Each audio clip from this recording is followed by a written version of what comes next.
Ẹni tó fẹ́ mi rẹ̀ lélẹ́fẹ̀ẹ́ ṣe wá tó sì ṣí lẹ́kùn yìí yẹ sílẹ̀ fún wa. Yorùbá Yorùbá síyìn fún Olúwa.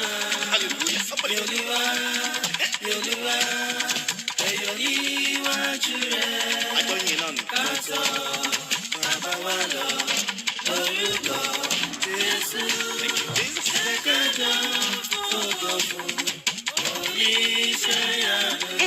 Thank you. Oṣó ńlá fún wa, ó dá wa lọ́lá, ayọ̀ wa di kíkún nínú ọmọ rẹ̀.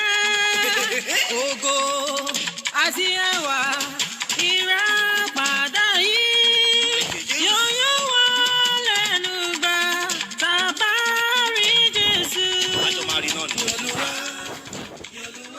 Good evening. Somebody shout hallelujah. Oh, sorry. Oh, good evening.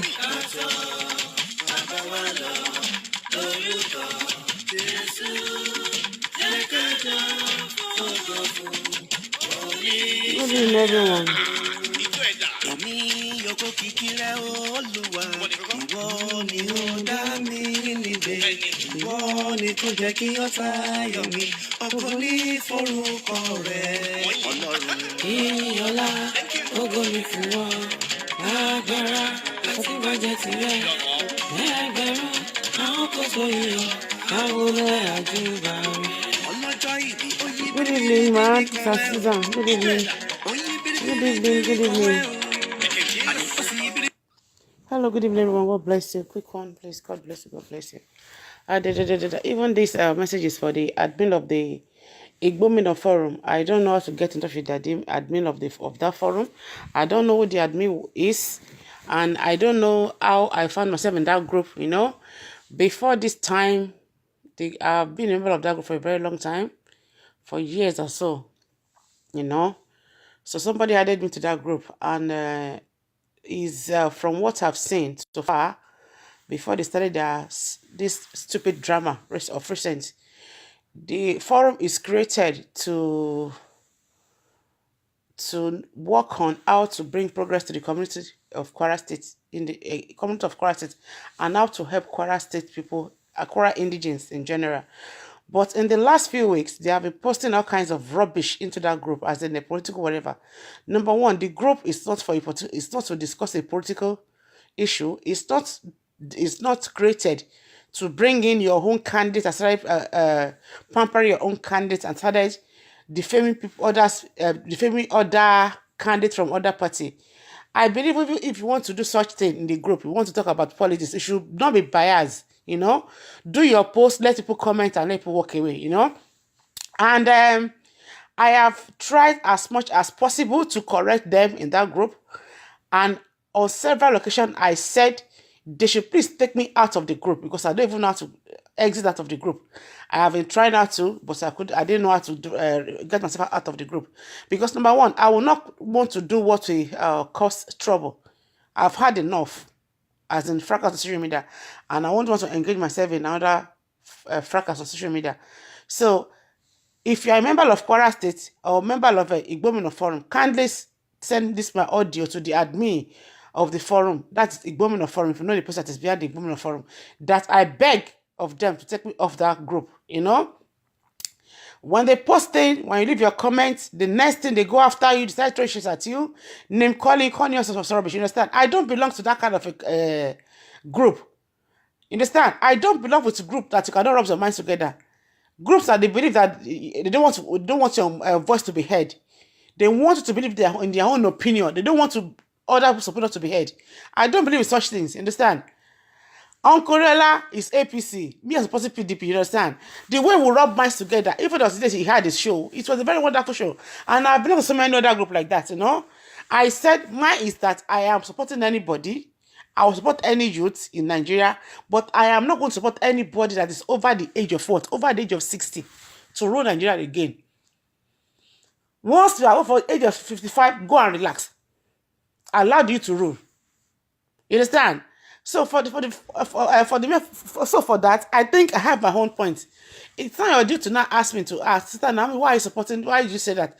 Then I will tell you. I will tell you the reason why. And I've stated my reason why. That I don't want to support anybody. Not only that, I am not interested in supporting anybody from the north again. If you bring a Igbo person as a president of Nigeria, I will support that person. If you bring Yoruba, I will. But I'm anything from the north and above 78 something. I am not interested. You know, because I'm not a coward. It's what I want that I say. So if you don't believe my theory, fine. I know the reason why I'm saying it. We need a president that's very, very agile that can face what. Look at what's happening in Nigeria. How many people was killed yesterday? Today again, the same thing. You know? So there's this particular person kept bullying and abusing everybody in that group. If you are the admin of that group, you cannot manage the group, bring the group down. There's no point. You should be able to cop a stupid rubbish comment.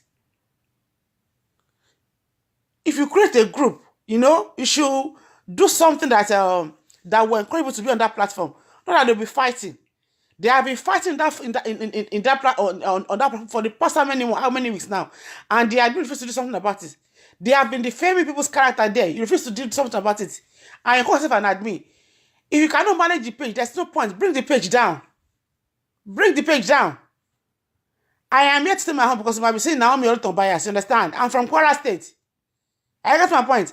If any member of Kwara State bully me, I'm a blogger. I will bring these pictures, some pictures, I will post them, and I'll do what I will write my own things about them, and I will post whatever the person says about me. I have told you, if you are the admin of the group, remove me out of your group. I don't want any trouble. Must I join Bomino Forum? I don't live in Nigeria, so why should I join in the first place? If you don't want my opinion to be heard in your group, then delete out of that group. They have been fighting in the last 2 months. Criminalizing people. The forum is just created to support Buhari. They don't want other people to talk. When you talk about Shewore, they will attack you. Talk about Saraki, they will attack you. Talk about Fela Duro Toye, they will attack you. This is a that I want to support.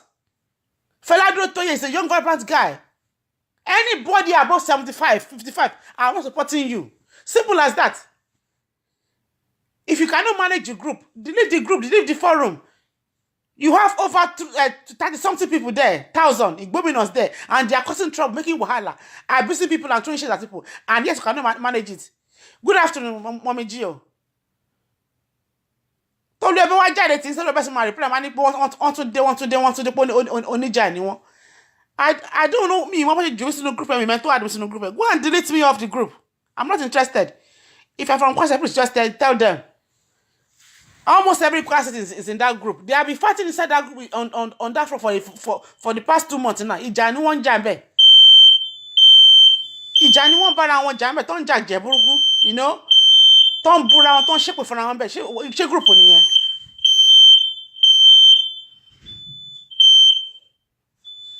You just say a lot on your phone, then you walk into the group to do this. So I don't even Facebook understand.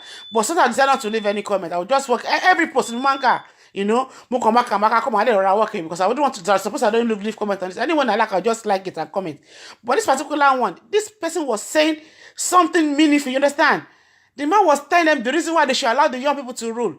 The reason why they should support the upcoming people now. The younger. This is why they should support them. The reason why they should come together as Kwara State to build Kwara State and everything. You know, this guy will not listen. Say Baba, say Buhari, support your Buhari. Nobody's forcing you, but don't implement whatever, anything on other people. Allow their voice to be heard. I'm only begging you, if you're able to go in a forum, just delete part of that group. Please, I've had enough. There's too much fight in that group. I don't belong to that. Me, I don't. Anyway, kilo shayan mo. Yeah, one day now. Allow me, I'm in election now.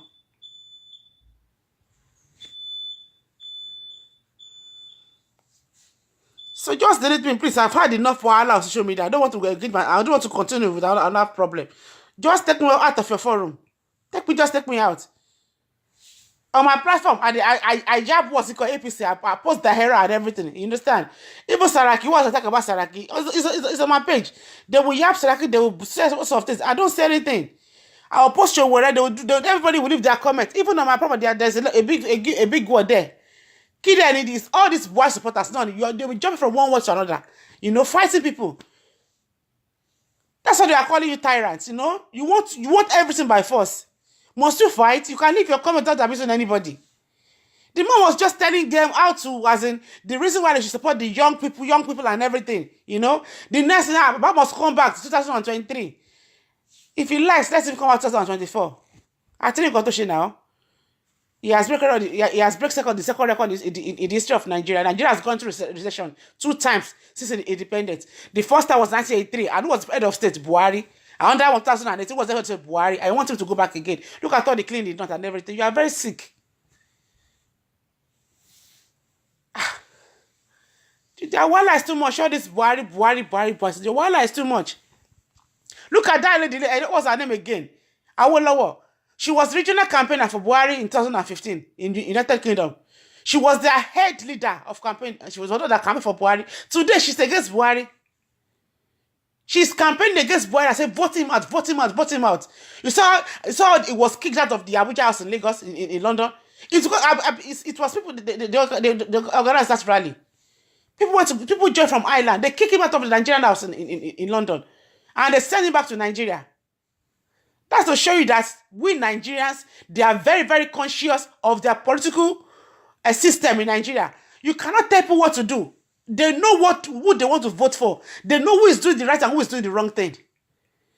Amnesty International came out with a report.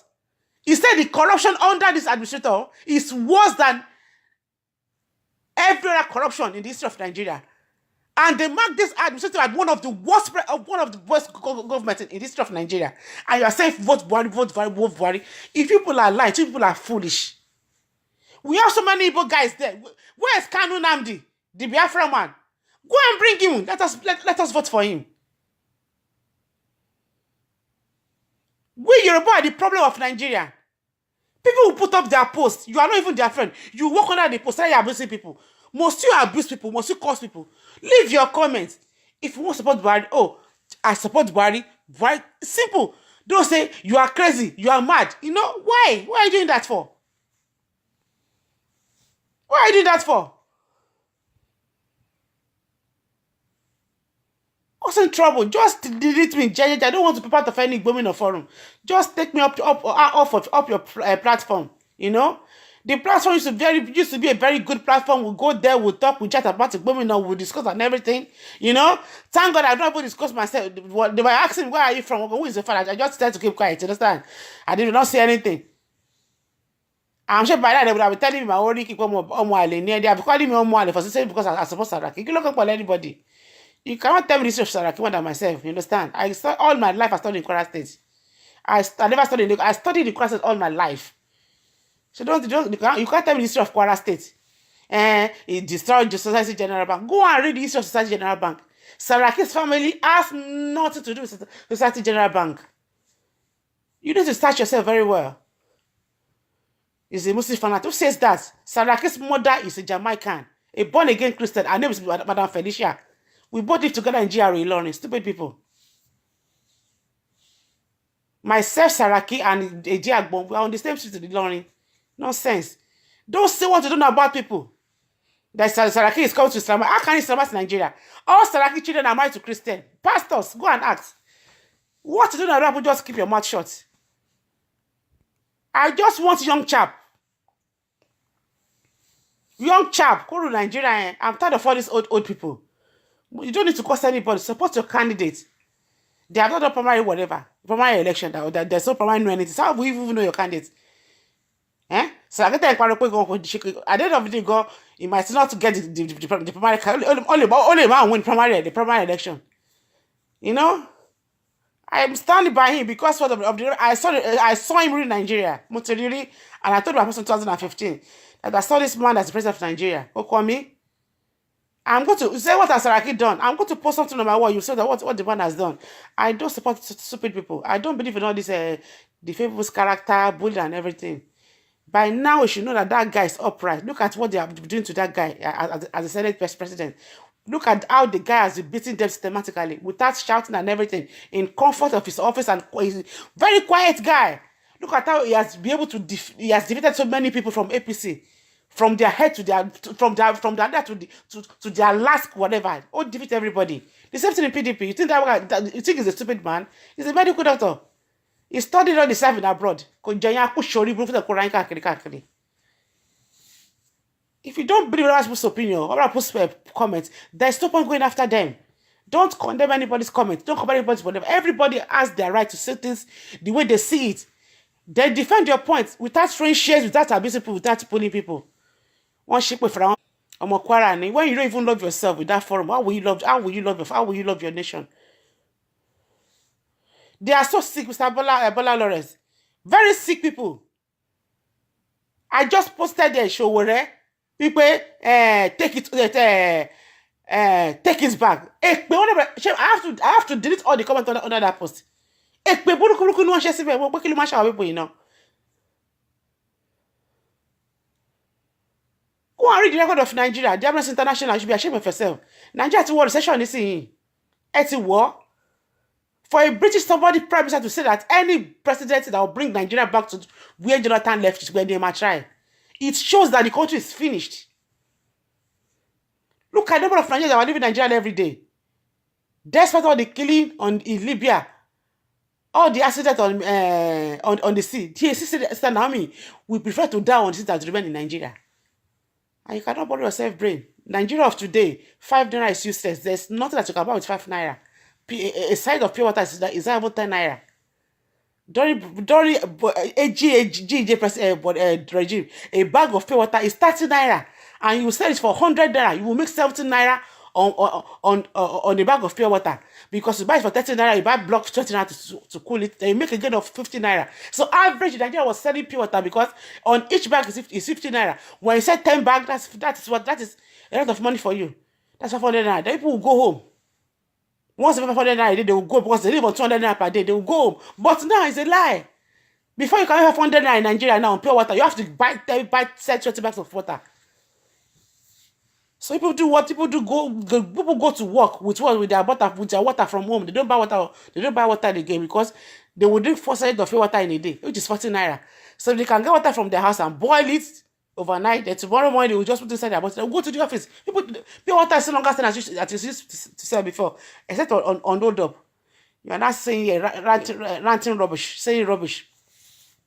Kwara's road are bad. When Bukola Saraki was the governor of Kwara State, did he not perform? Kwara State, no one screening machine in the whole of Nibeyen.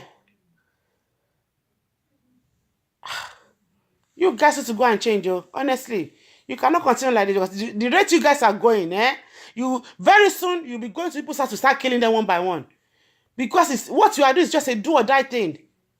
Honestly, you're overdoing it. And even if it's 1 p.m., you will go there and start bullying. Because I just went on that platform, I was reading comments and reading comments for good 2 hours. The rate you are going, if you don't change your lifestyle, you will end up killing people. Anybody, because you are outside and it's already after 7, the alarm will catch you. You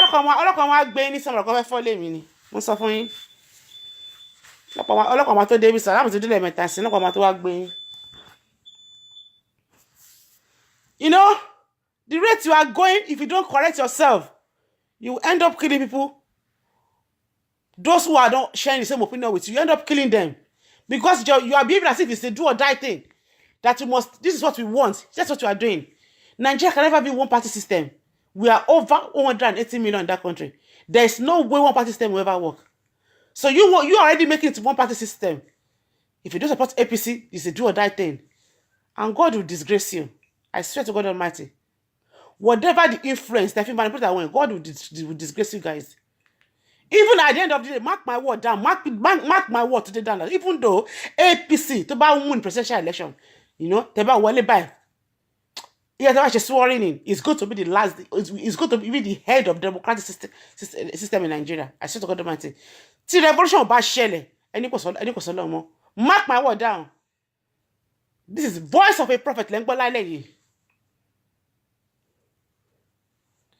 I'm talking about the Kwara, the Government Forum. You know, They created the group just to as in to be able to ask to help the community, especially the Kwara people in Kwara State and Kwara State itself.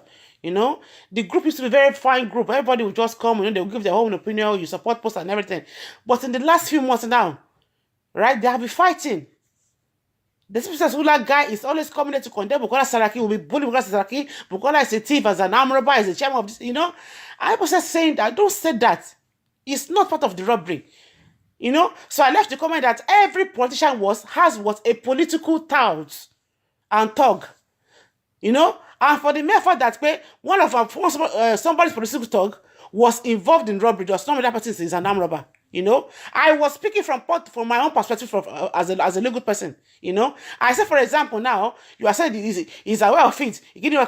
They caught his spy with the gun. The gun that the guy was caught with was not given to the guy by Bukola Saraki. Number one. Then number two. The car that is used for the robbery was presented to him by Saraki. Does that mean because Saraki gave him a car as a dash, and the guy that wants to go and use the car to rob, right? Does that mean that Saraki asked him to go and rob? Once you dash somebody something, it's no longer with you again. You are not the owner of that thing again. It has belonged to somebody else. So I now left another comment so there was a lot of argument on that trend. So we started arguing and everything. We have so many intellectual people on that platform that day. So we are making comments and comments and comments and comments and comments. So it got to say, and I said, for example, now I went to a car hire shop. I hired a car. Maybe I was on holiday, and I went to go use the car to do robbery, and I was caught. To rob somebody, and I was caught. Does that mean because I was caught with my rented car? Does that mean that the company that gave me the car, they are also part of my robbery? Or also part of the robbery? I said no.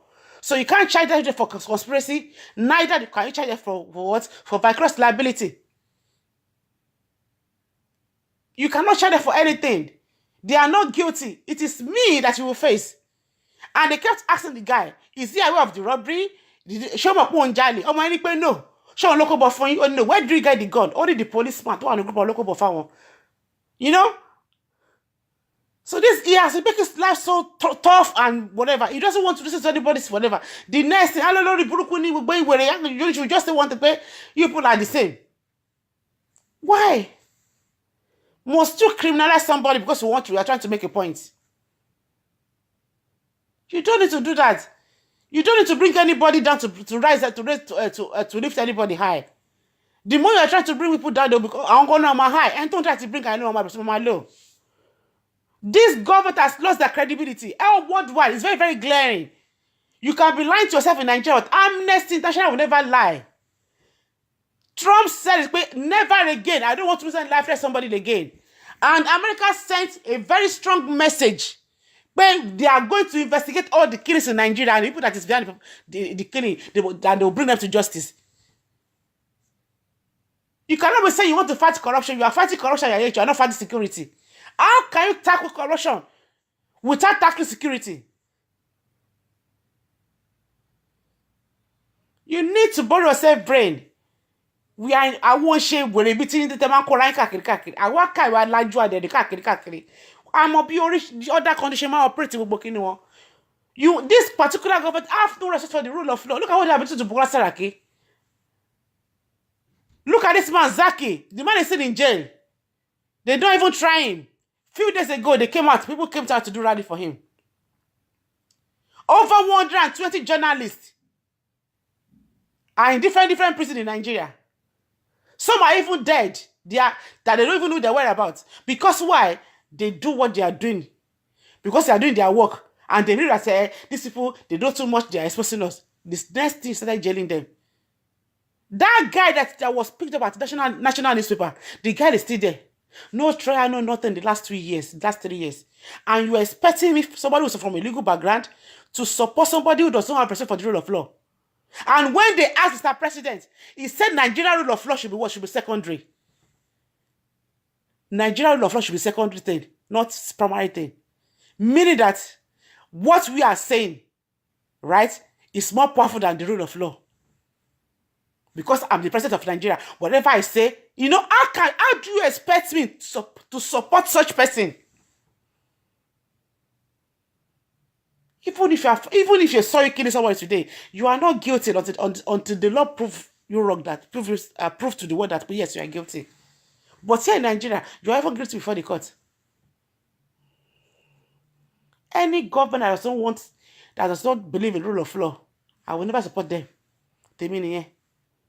I will never. Any government that love bending the rules to suit themselves, I will never support them.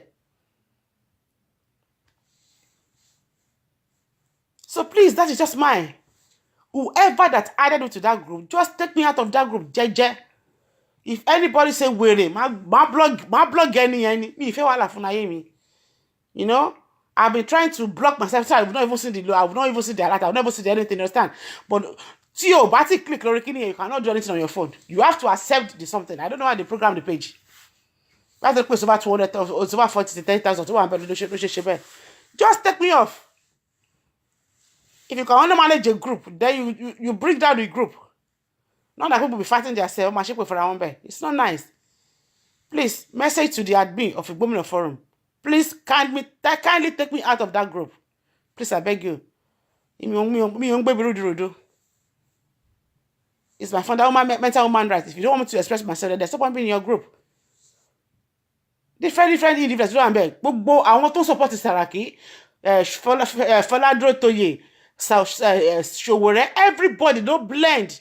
You know, and we're asking ourselves, okay, if your candidate did not win, who am I going to support? Money at the candidate will battle win, I'll support Foladro Toye. Once I know battle when you come, money, so I had no choice, I'll support Sahara.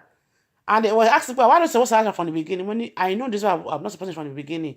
It's not my candidate. Where am I paragon? Irú ẹ̀ ti pọ̀, jọba pé blackmail ayé àti ọ̀run iṣẹ́ Ṣòwòrẹ́ nìyẹn. Èmi ò mọ Ṣòwòrẹ́, mo ti mọ Ṣòwòrẹ́ way back from uni like mo ti mọ Ṣòwòrẹ́. Nígbà tó ní pẹ̀lú pẹ̀lú àwọn best man àwọn ẹyẹ nínú mo ti mọ Ṣòwòrẹ́. So I know what I'm talking about, you understand? But somebody lack what's it called? Ẹni tí ò bá ti ní credibility kò sọ́kàn tó kàn mí. Ẹni tí ò bá lè sọ nǹkan bí nǹkan ṣe tí ò lè sọ òótọ́ kò sọ́kàn tó kàn mí. You know? Because you are into media, there's something you have to bully people or be saying rubbish and everything. I don't like that, you understand? Almost like you get on the Bella that blogger Bella of Kiniko. I love that. I love her so much. Because I like her. And you know, last year, Punch, everything about Punch was Buhari. She won't change anything. Because why? No matter how you are telling she must makpuro to ba to stage kan èmi and for pé irọ́ tó pa igon ti pẹ́ jù. So many news people want to buy 2015 election buy. So one buy are they supporting them? They are not supporting them again. It's only few that are still supporting them. They get their supporters from blogs down. Because why? If you are a journalist, you don't have to be biased. You keep your whatever to yourself, then you do the things you're supposed to be in it. You don't have to be shaping for anybody. They will fight me. Nigeria. When you see Bobo, look at Foladro, look at that guy. That guy suffered up to 50 years old. Brilliant, fine man. La fellow boy 70 kowa. Atiku no de lora form, won lo fe se kiniko. David Mark no de lora form kiniko. Only I will fix Nigeria in 2 years. They have been killing people in Benue State. And the man is from Benue State. Me Oriko sorry. The only thing I saw him doing was celebrating 70th birthday. He now came out to buy the presidential phone. He wants to go for the Nigeria presidency. You should be ashamed of yourself, David Mark. They were killing slaughtering your people every day. You didn't do anything. And you are telling me to support those people. They are all foolish. I will support them. I won't support them. Jonathan is good. Jonathan is that. I want your book. I want whatever Jonathan. She want your buying journey. Ask go buy not today no now. Nǹkan tẹ́ bá jẹ fún yan. Nǹkan tẹ́ bá jẹ fún aṣíwájú. No ma ṣe fẹ́ rẹ̀ yín náà ni. Kò yé yín so bó ṣe rí nìyẹn. So inú ẹ jẹ́ sára nísìn.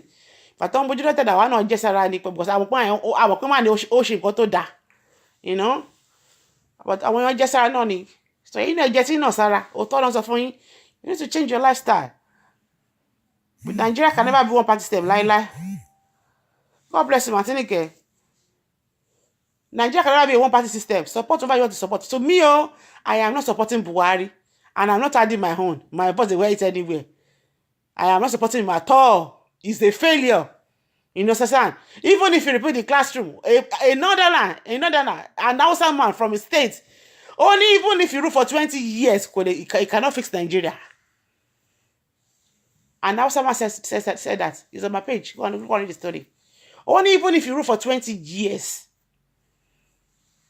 20 years, could fix the problem of Nigeria. I have never heard it before in this stuff of my life. I've been living since I've been living on earth. For one president of a country to go on holiday for 126 days, but Buhari break record. Oh, lost a lot of 126 days. Oh, lost me. But no, as I say, so that the office here no, the acting president here, one function. Every individual opinion matters, but I find it very difficult to believe you. I support Saraki. I'm not a politician and I don't support any party, but the truth, Buhari is the best president for Nigeria. I don't care who you are. I don't care whatever. That's how they come on with causing trouble. It's the best in your own house, not for me. I guess my point. Kí ni mo sọ sí wọn tó ti àpò bàbá ìgbà tí mo sọ. Oh la la la la, ó ti jẹ́ àpò ìgbà tí mo sọ nísìn. Okay, let me just so okay, the man said he cannot fix the country. He cannot fix. Okay, I'll talk about the history of Nigeria. You know, even the acting president won't make a handicap. The man could not function well while he was abroad. The decision that Oshibanjo took when Buhari was in England was abroad for about 1 week, the two decisions that the man took by dismissing the DSS and by doing something that do that, you understand? She gidi ju Buhari gan to wà láti ọdún mẹ́ta lọ. If you bring Oshibanjo today as president of Nigeria, even don't go far only lower, but I'll still consider Oshibanjo. I guess my point. I will still.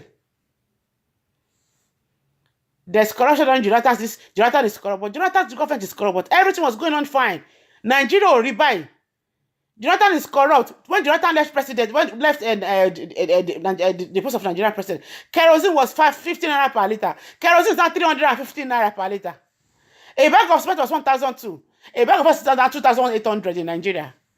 A bag of rice was 7,000 naira. Now a bag of rice is 22,000 naira. So what are you telling me? I don't believe in subsidy. You understand? Now, what she subsidy is seeing?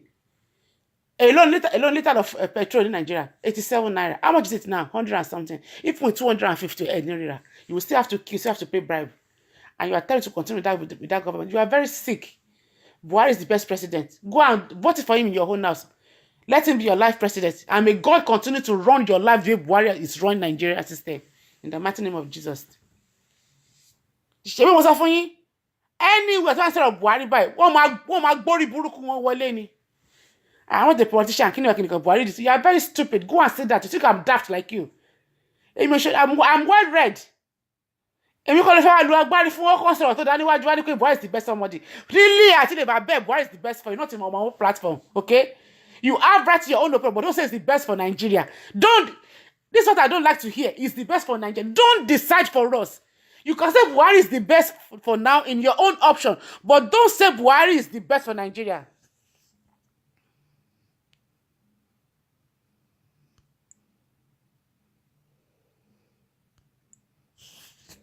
You know? So that is that. Let everybody have right to their own opinion. Let them decide what they want. You are right on this point, Sister Naomi. Your colleague, the so-called lawyers, are part of the Nigerian problem. It is true. You know, they are part of the Nigerian problem, but I'm not part of them. In the sense that Festus Kiyamo, who is the legal advisor for Mr. Buhari, he was my mate. We both found Save Nigerian together. Myself, Festus Kiyamo, this man in Labour, what's his name? Oshomole. Gbogbo alaje wa ni de bota nja fún Nigeria. But nígbà tí wọ́n ti bẹ̀ sí the politician, ilé ayé wọ́n ti bàjẹ́. I refuse to be a politician. By now, you will be hearing my name all over the place, but I refuse to be a politician. Chris Okotie is one of Save Nigeria. Save Nigeria they formed the group in 1985. You know, then I was in 85. It was Gani Foyemi that formed the group. So the official loss was done in 1987 and officially joined the group in 1989. So when you are saying lawyers are the problem, Festus Keyamo is the problem. Your vice president is the problem. Okay? He's also a lawyer, but it's not law, legal colleague. It's also the president. They are the problem. But we that are members of Save Nigeria and we are not politicians, we are using our voice. I will say it anytime, any day. I am a political asylum. I get a point. I've been fighting for Nigeria for a very long time. In front of my house in St. Bart's College Road, 29 people was executed, and I was among them. I escaped, and I sought for an asylum. To the glory of God, I can say my testimony today. That country is not moving. The government is bad. Amnesty International marked this Nigerian government as one of the worst governments in the history of Nigeria.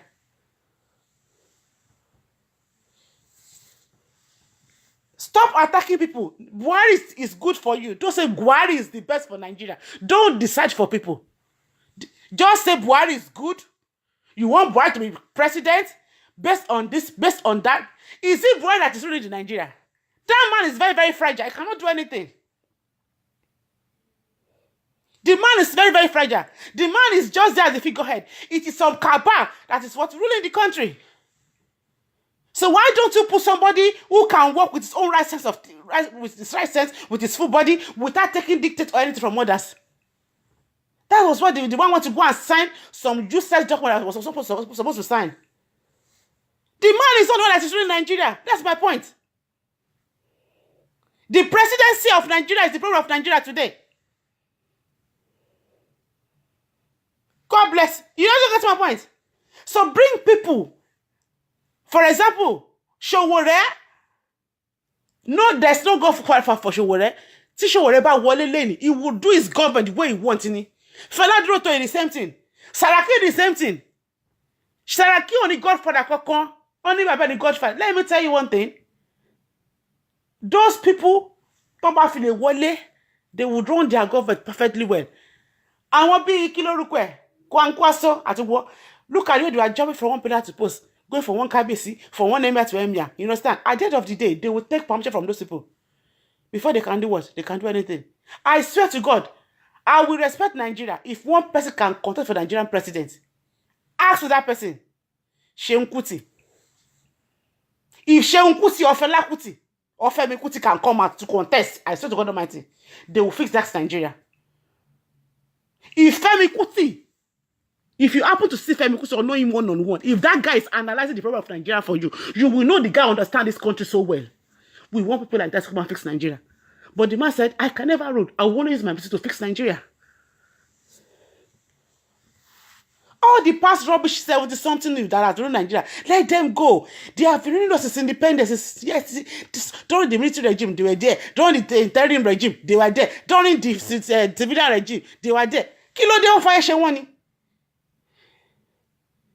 They will live. Their children will come. Their children will come. The man was more. He was a councillor. He was a councillor in Badagry. From councillor, who the chairman. From chairman, who the House of Reps. Now he's going for federal House of Reps. Money from councillor. Every particular 8 years only post to manche. We cannot continue like this. We have so many Nigerians abroad. You know, that read political science. They are very, very good. We have so many people who do what? I'm doing my master's in leadership and community justice.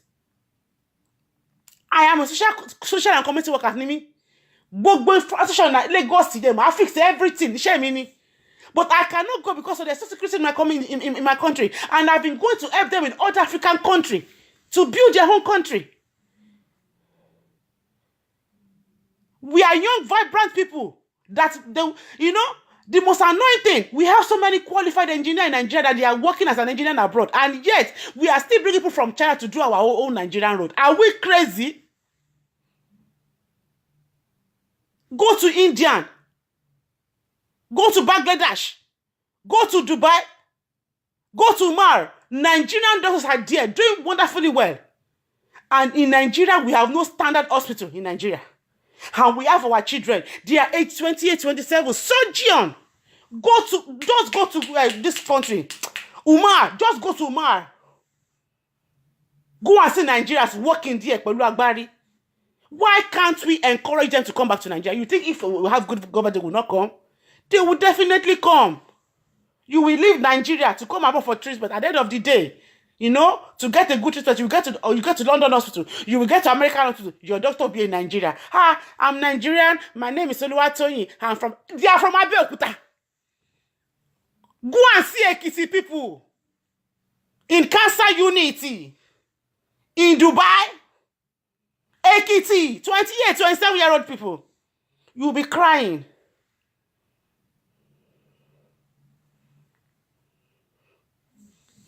I know what I'm talking about.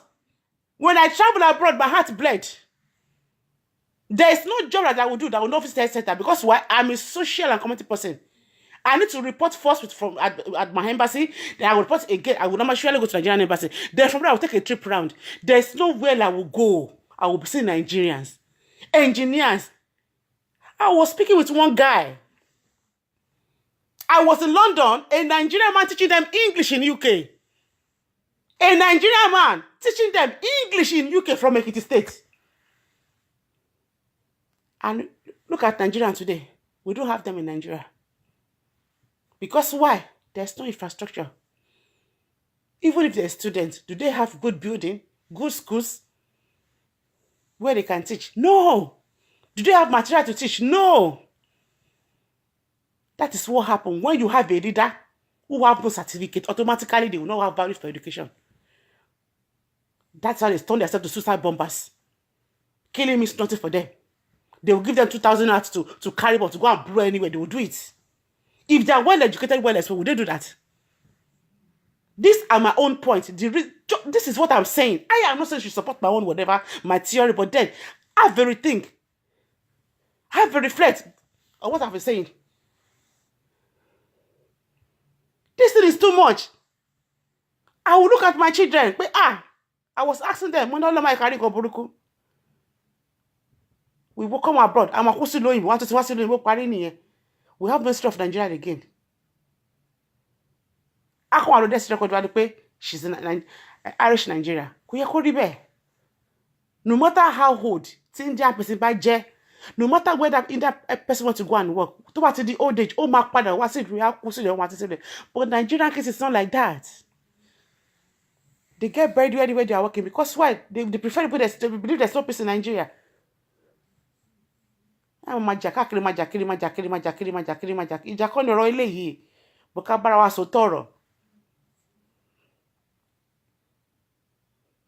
she were what's the problem? Understand?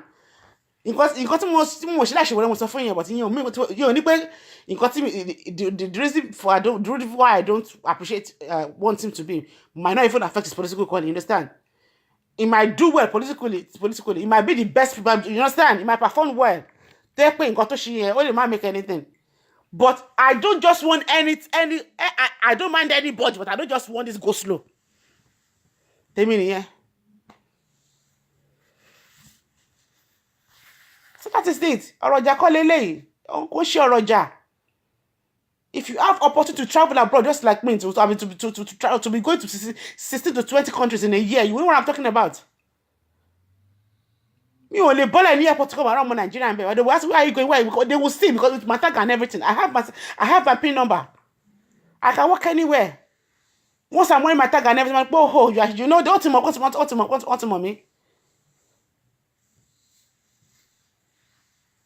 Simple Nigerian man constructing road in Dubai, and we are still bringing Chinese people to come and do our whole road in Nigeria. I bet the money, ni ya kerele. She will Dubai ni money, young boy, Mr. Ni ya kerele. Simple engineering now. Go bomb, stopping money. I want local ben now. I want local plan here now.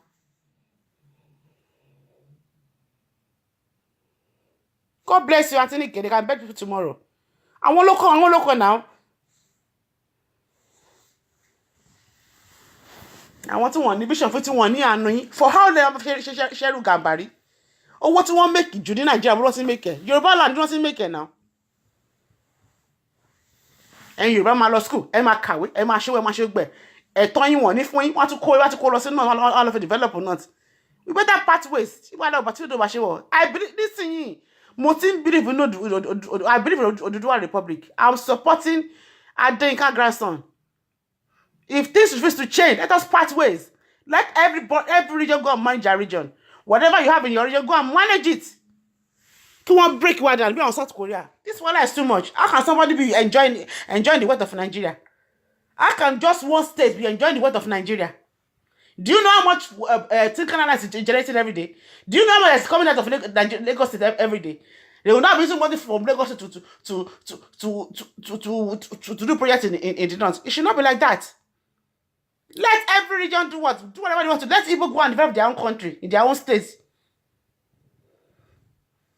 Kí lẹ ń sọ yìí ibi tí ọ̀rọ̀ ń lọ yìí àwọn ọmọ ìkẹsìn àlè gbá wọn irú àtúnjú wa tẹ̀sí rí pé asylum seeker ni wọ́n ní lórí ọ̀rọ̀ political issue ní kó tó pàdé ṣe padà lọ sí Nàìjíríà nígbà tí ìlú dá nígbà tó ń gbọ́ 1983 tàbí clear Abiola abúlé yìí wà ń gbà náà ilé àbá mi wọ́n jó látòkè délẹ̀ wọ́n jó ogbó ẹni.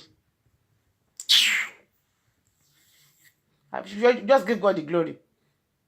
If that's going to bring peace, go part to just ṣùgbọ́n America ló pín àwọn North Korea wọ́n lè pín Nigeria náà. Exactly, they forgot it so easily. Honestly, ìgbádùn yẹn náà ló ṣe jẹ wà ń bẹ̀. Go and bring his picture during his election. Kí wàá wo bó ṣe rí nísìn. Ó ti change gan. Owó dá gidi gan. No can waste Nigerian resources. No can waste any. He was in Nigeria for 100 and something days. Ó park Nigerian jet. Tí o tó pé wọ́n àyè ní problem. They park in Nigerian jet, the private jet for the president, so park at London. He was paying £2,500 every day. You calculate £2,500 every day for 1 year. £2,500 parking of the aircraft. Kí ló cost pé bí aircraft ṣe dé London? Kọ́ ẹ̀dá aircraft yẹn padà lọ sí Nigeria. Tó bá lè ti parí kó tó fly padà kó wọ́n fi gbé. Ó ní ó tí o. Wọ́n ní kó park ẹ̀ síbẹ̀. Until gbà táwọn Nigeria wá protest. Wọ́n tún wá gbé aircraft yẹn padà lọ sí Nigeria. Not only that, appoint Minister for Agriculture. The first ọ̀rọ̀ tí màá kọ́ sọ ni pé òun máa import foreign international grass to feed cows in the north. To feed cow in the north. Is this I belong to a particular party? And tó bá ń wọ̀ wọ́n tí mo sábà pé I'm a diverse person. I have my choice of party, but does not mean pé mi ò believe in other people's party. What I'm saying is that I will support any party. Tí bàbá Yorùbá ti padà wá mọ̀ tó kọ́ mi. I got a point. A minister for agriculture kò sọ bó ṣe máa create iṣẹ́ fún àwọn youths. Ẹ wo bí tí Akínwùmí tó gbé Nigerian agricultural product dé tí wọ́n ti export oúnjẹ wa rice wa òróró. It was during the time of Goodluck Jonathan ní Nigeria ò import sugar mọ́ tí à ń ṣe sugar wa fún ara wa tí Dangote ti bẹ̀rẹ̀ paste wọ́n ṣe puree nísìnyí man yẹn he was number 5 what rich man nísìnyí from 5 ó ti drop to 75 nígbà tí ìjọba ti bẹ̀rẹ̀ because why what bad business ẹ̀jẹ̀ fún ni everybody is complaining and you are telling me to continue that president whatever you are saying there's corruption but the country was moving forward. It's not affecting anybody. This was getting better but now nothing is moving in Nigeria anymore. And you are telling me to continue with that government. I won't support that. That's my own observation. Whoever is coming to rule Nigeria should rule Nigeria well. Any government that does not respect the rule of law, me will never support them. Wọ́n kó àwọn journalists wọ́n kó wọn sẹ́wọ̀n torí wọ́n sọ tó pé do move forward. Ìkọ́ bá ìṣẹ̀lẹ̀ wọ́n expose jìbìtì wọn. Ìpẹ́ ní Jonathan corrupt ẹ̀yin gan lẹ corrupt. Somebody who took Abacha loot 200 and something billion 300 and something billion $200 tí wọ́n fún all of the charity. Ó fún àwọn èèyàn ní nọ́ọ̀tì. Ó náà fún àwọn èèyàn ní nọ́ọ̀tì. At the end of do you understand? He now went to China to go and borrow the same amount of money. Tó fún àwọn èèyàn ní charity. Ó lọ tún lọ yá ní China. Why can't they use the Abacha route to fix Nigeria? And you are telling me to support such person again. I don't support somebody who has no sense of priority. God bless Omolara. I guess my point. The same money to look by Abacha. Do you see what the British government said? wọ́n ní àwọn tí wọ́n jí owó tó wá kó pawọ́ sí London wọ́n láwọn ò release owó ẹ̀ fún government tó wà bẹ́ẹ̀ sí pé because government tó wà bẹ́ẹ̀ sí kò mọ́wọ́ manage pé because àwọn expect pé Abacha loot yẹn kó fi ṣe standard host sí Nàìjíríà you know èmi tí ẹ̀ campaign gbà yẹn pé kí wọ́n fi owó yẹn fi kún àwọn ọlọ́pàá. Ghana policeman average Ghanaian policeman kò gba rántí less than 200,000 per month fún lówó oṣù. Èlò ọlọ́pàá Nàìjíríà ń gbà. Go to Nigerian Police College in Ikeja, wàá san ikún ni. No mattress, no nothing, no mosquito net, no nothing. Oúnjẹ tán fún ọjẹ báyìí. They are living on 15 naira per day. Wọ́n interview ọlọ́pàá yẹn nìyẹn. Ó ní 15 naira ní oúnjẹ tí wọ́n ń jẹ per day. Ẹ wò kọ́ tó lọ fún wọn. Ẹ wá ní kò ní sí olè. But when you increase the minimum wage of average policeman to 100K and minimum wage of Nigeria to 100,000 naira, everybody will live a very good life. We have this money is there in Nigeria. Somebody cannot be coming to our own region, you know. Kí wọ́n kó nǹkan nílẹ̀ Yorùbá, kó kó lọ sí ìlú Haúsá kó máa lọ máa fi tún ìlú wọn ṣe kò lè possible bẹ́ẹ̀. Tí wọ́n bá ti mọ̀ wípé nǹkan tá à ń ṣe nílùú wa, wọn ò fẹ́ kí àwọn ọmọ tó dájú ìbá ká máa gbádùn rẹ̀. Kó ní kálukú lọ máa ń jẹ́ tó wà ní region, kó ní kálukú máa kó ní kálukú fine way náà. Must have to be a not party system. It cannot work like that. Nǹkan tá à ń jà fún nìyẹn gbà ètò tó pọ̀ wá dà nígbà bí ọlá 2023 tó fọ́ àdé asylum nílùú ìbọn gbà yẹn. Ìmọ̀ àti ilé mọ̀mọ́dù àwọn sọ̀rọ̀ sí London gbà yẹn. Because wọ́n mọ̀ pé tí Abẹ́lá bá fi lè wọlé àṣírí àwọn Haúsá máa tú ni. Wọ́n dẹ̀ pa máa nìyẹn dànù. Forgetting that we have millions of Fabiola tí wọ́n ti gbójú wọn jáde. I will say the truth. Nǹkan tí mo sọ yẹn torí ẹ bá pé á mọ̀ pọ̀ tọ́ ni Naomi sọ yìí pé mi ò wà bias at all. Mi ò dẹ̀ ru oko sí ọ̀dọ̀ mi. I'm saying the truth. Truth be told, don't nǹkan tí mo sọ yìí. But if you feel that you want to continue with that man, I don't care. Like I always say, I'm an Irish Nigerian ni mí. Pálí mẹ́ta ni mo ní. I was Togo lẹ́ni tí mo fẹ́, mo ní Togolese passport, mo ní Nigerian passport, dẹ̀ sẹ́ pé mo tún Irish passport. Mo ti travel sí Nigeria ní yẹ̀yọ́ títọ́ mẹ́ta ẹni ọkọ̀ mo lọ sí Nigeria because I don't make my native known because wọ́n wà ní kúkẹ́ tó fà wà lákàkiri rẹ̀, you know. Bá ti wọ́ Togo báyìí máa mú flight ní Nigeria local airport Nigeria ni mo dẹ̀ ṣe kí ni mo pọ́n ìkọ̀ tó mo tún bọ̀ lẹ́yìn yẹn. I don't even to go to Nigeria again. Nigerian passport is ECOWAS. Every country in Africa, Nigerian passport at Togolese passport. So if I'm going, I don't even go to Nigerian passport. I go to my Togolese passport and my Irish passport. So you can arrest me in any country to commit any crime. Whenever I'm coming to Nigeria, I am coming to Nigeria as an Irish, not as a Nigerian. But because I have no time, I was not able to get myself. But the journey was too short.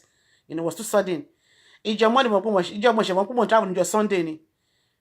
And I have to leave you on Tuesday because I was in Nigeria Wednesday. So I left. I bought my ticket on Tuesday. I bought my ticket on Monday, and I traveled on Tuesday. You understand?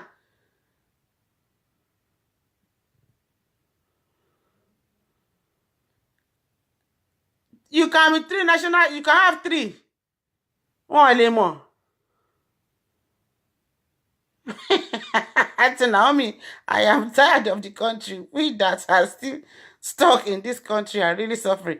It's one way Nigeria is good. Kama bọ̀ I bet you won't plead it. Kama bọ̀ wá sí Nigeria. Of what shot anyone ni. Don't put no important way. For the very first time, Nigeria stood their ground. One layman ni one lé kúrò ní Abuja ní London. One lé kúrò ni. Àwọn teacher wọn gbowó láti join. Àwọn pensioner wọn gbowó láti join. Àwọn ọmọ èèyàn sick, wọ́n share everything. Everybody is sick.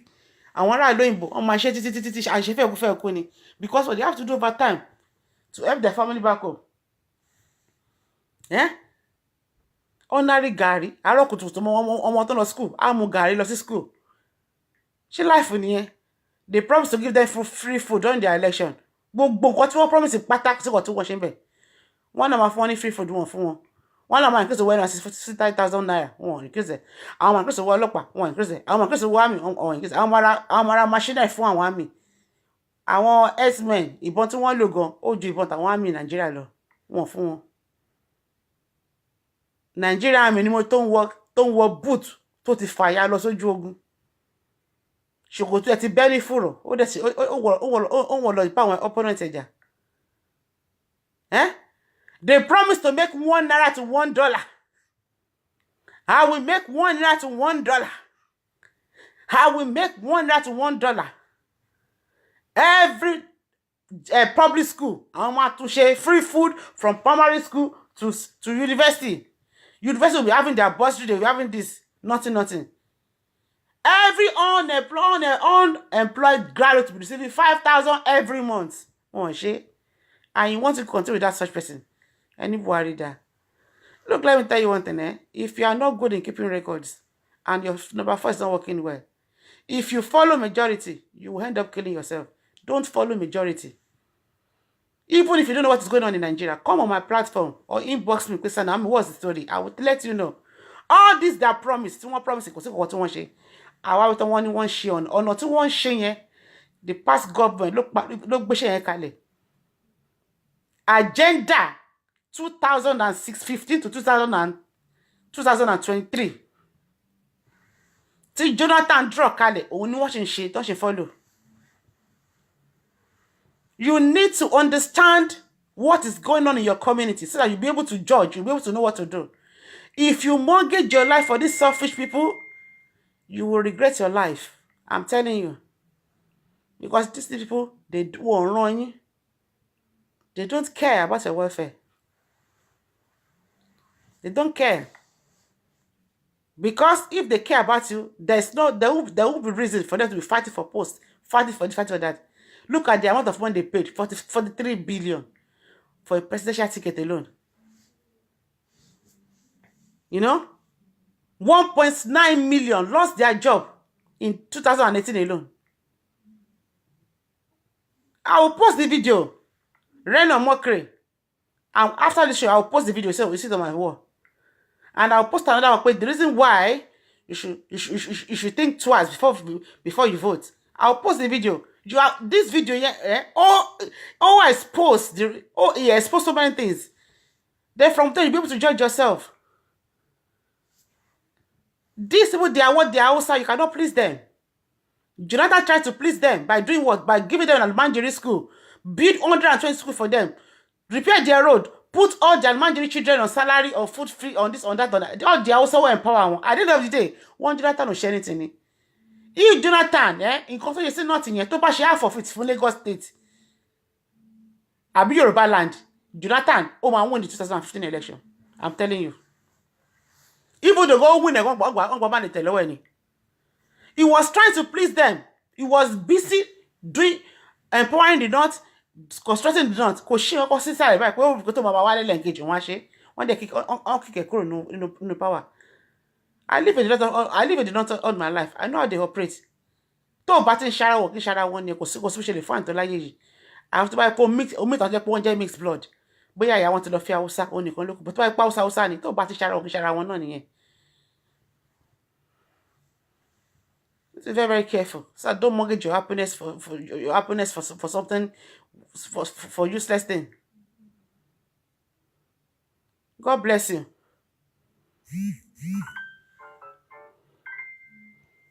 Everywhere. Ìjà. Ilé kan wá pé kíní kan up ṣòwò rẹ̀, wọ́n máa lọ ibẹ̀, wọ́n á lọ bú ṣòwò rẹ̀ ni. Tó bá ń lọ dúró tè, wọ́n á lọ sẹ́wọ̀n, wọ́n á lọ bú ni. Because you need to compare for your candidate. Don't stop attacking people's candidates. Èmi tèmi o, mi ò fẹ́ ìjọba kó padà wá mọ́. Ìjọba yìí, ìjọba apààyàn lélẹ́yìí. Ìjọba yìí ò dá rárá.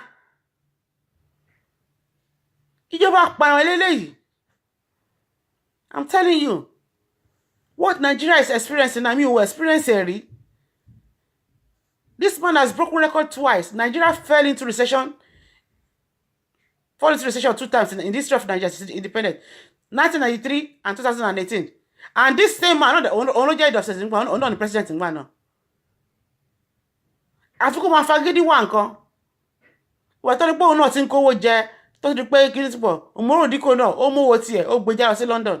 Ṣùgbọ́n lọ fi cargo gbé ọ̀pọ̀ ìwà láti lọ wá sí Nigeria. You know? So you need to be very, very careful. Please, so that you don't mislead your children. Àwa ti dàgbà àti lọ 50. Yìí ta ló ń sì tá bá tún lò lẹ́lẹ́ǹkejì, Ọlọ́run like wa ni.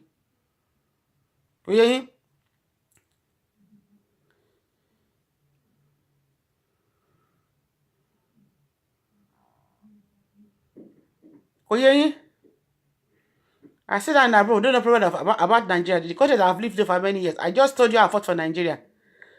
I told you I became an asylum seeker in this country because of Nigeria. You're telling me rubbish. Where were you when I declared Abiola as president of Nigeria? That they were killed us with gun and everything. Where were you when Abacha must go? That you want blow all over tear gas. Where were you? Are you able to save Nigeria? One thing about you, this worry police, you do your sense of risk, you ought to turn upside down. Kò sí nǹkan tí wọ́n lè sọ fún nílé ayé yìí ọ̀rọ̀ tí yẹn la máa sọ but thank God mo ní àwọn tó ní wọ́n pé platform mi láìlẹ̀ yìí. I have given so many points and everything. When there was employment in Nigeria in 1983, Nigeria was a very, very good country. We have so many Ghanaians. We have so many Ghanaians that was working in Nigeria. I get my point. They were doing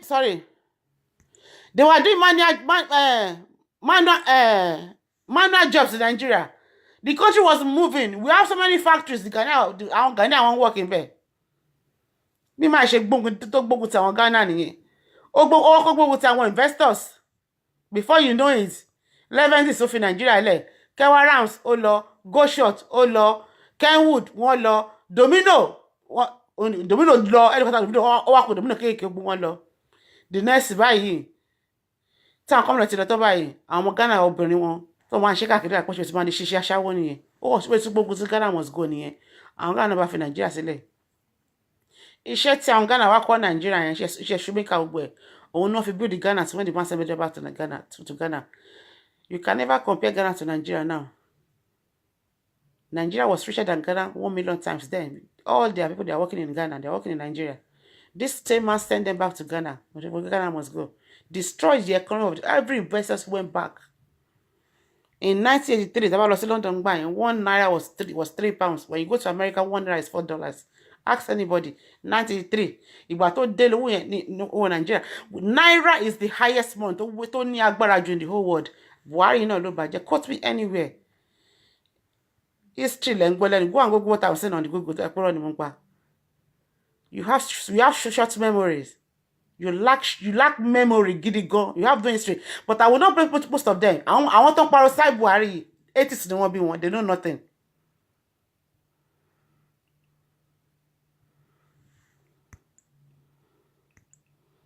I can't start this idiot on my platform. Just go away. You have to try it though. Let me relieve you. That's my point. Oh, bad, you ain't buying on. You have no focus. I was only 10, 11 years, but only me pay. Then when you are traveling, your baggage allowance was 45 kilo. To travel. When you leave Nigeria, 30 naira in Nigeria, right? 30 naira. To buy the airport by airport to London, 90 pounds. Now 30 naira will give you 100 pounds. £3.25 only 1 naira. 83. Ask anybody. She wants to know 1 naira is £3.50. £100 30 naira. With £100 in London that then, wash shopping power to change I'm telling you. What you know about young one? Oh no, very well means. I want to support that. So God don't call me. Ìlú tí mo wà yìí tíṣẹ́ bá tọ́ tí mi ṣe mọ́ rárá wọ́n fún benefit bí mi lówó lé mi san wọ́n fún mi sí homeless yóò tọ́ bá ilé gidi wọ́n fún mi sí which God forbid. Everything níjọba ìlú ìṣe ó ṣe ètò pa fún aláìsàn ẹni tí ò níṣẹ́ single mother tí ò níṣẹ́ everything but Nigeria there's not that social welfare in that country.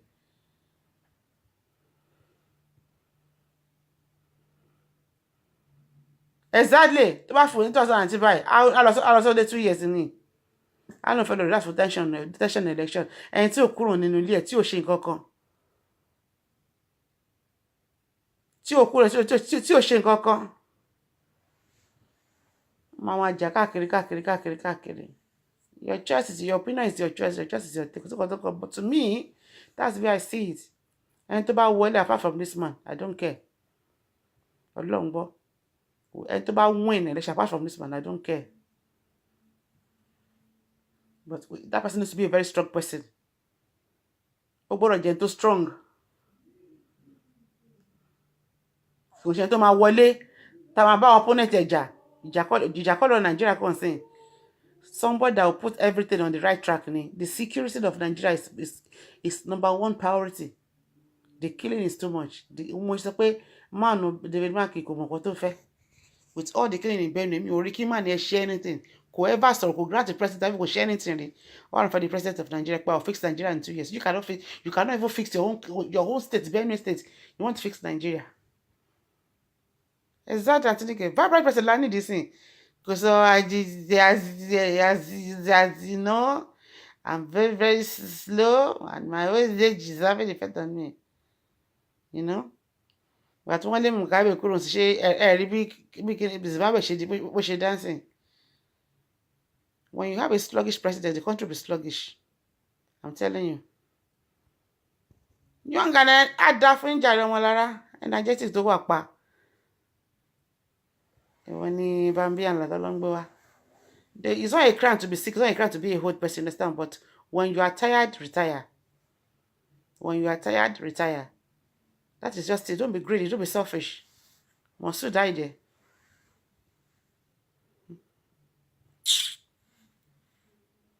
a tún pa second thousand for your daughter a wá sọ the life president so kàn lè kí ni wọn carry out Islamic agenda rubbish good night everybody please enjoy your day tomorrow is Monday I wish you all the best in your new week God bless you please once in a while come about our sọtọrọ jàre I don't feel that I'm apart from this evening we are just very few you know what were 40 were 50 were 60 were 70 to drop but you know a sọ̀rọ̀ dáadáa kò sí jà you know àǹtí support Ṣòwòrẹ́ mo ní mo láṣẹ rẹ nísìnyí mo support wọn padà pé tí Ṣòwòrẹ́ bá wọlé you understand ó lè jẹ́ pé presidency yẹn á ṣe dáadáa ìwà tó wù yóò lè máa wò ní presidency ó máa ṣe dáadáa so bí o ṣe máa ràn pọ̀ tèmi nìyẹn wọ́n ṣe tó pé ó ti fail woefully tí ò ní record àkọ́kọ́ ó fail even 93 náà wọ́n gbàjọba lọ́wọ́ ẹ̀ ní náà ìgbà tó rí pẹ̀lú ibi tí lu ilé táwọn bá lé má ní ìkúrò lu ìmọ̀ àbá kó parí tẹ́nu ẹ̀ náà wọ́n gbàjọba lọ́wọ́ ẹ̀ ní náà it was overthrown now he went to Mecca to go and pray pẹ̀lú ìdí àpò wọ́n dẹ̀ gbàjọba ní ìdáwọ̀ lọ sí Mecca òun ṣèlè ó ṣe lọ kó tó dé wọ́n gbàdúrà ẹ̀ kò sí dáwọ̀ gan ló bá rán government ẹ̀ ń pa yẹn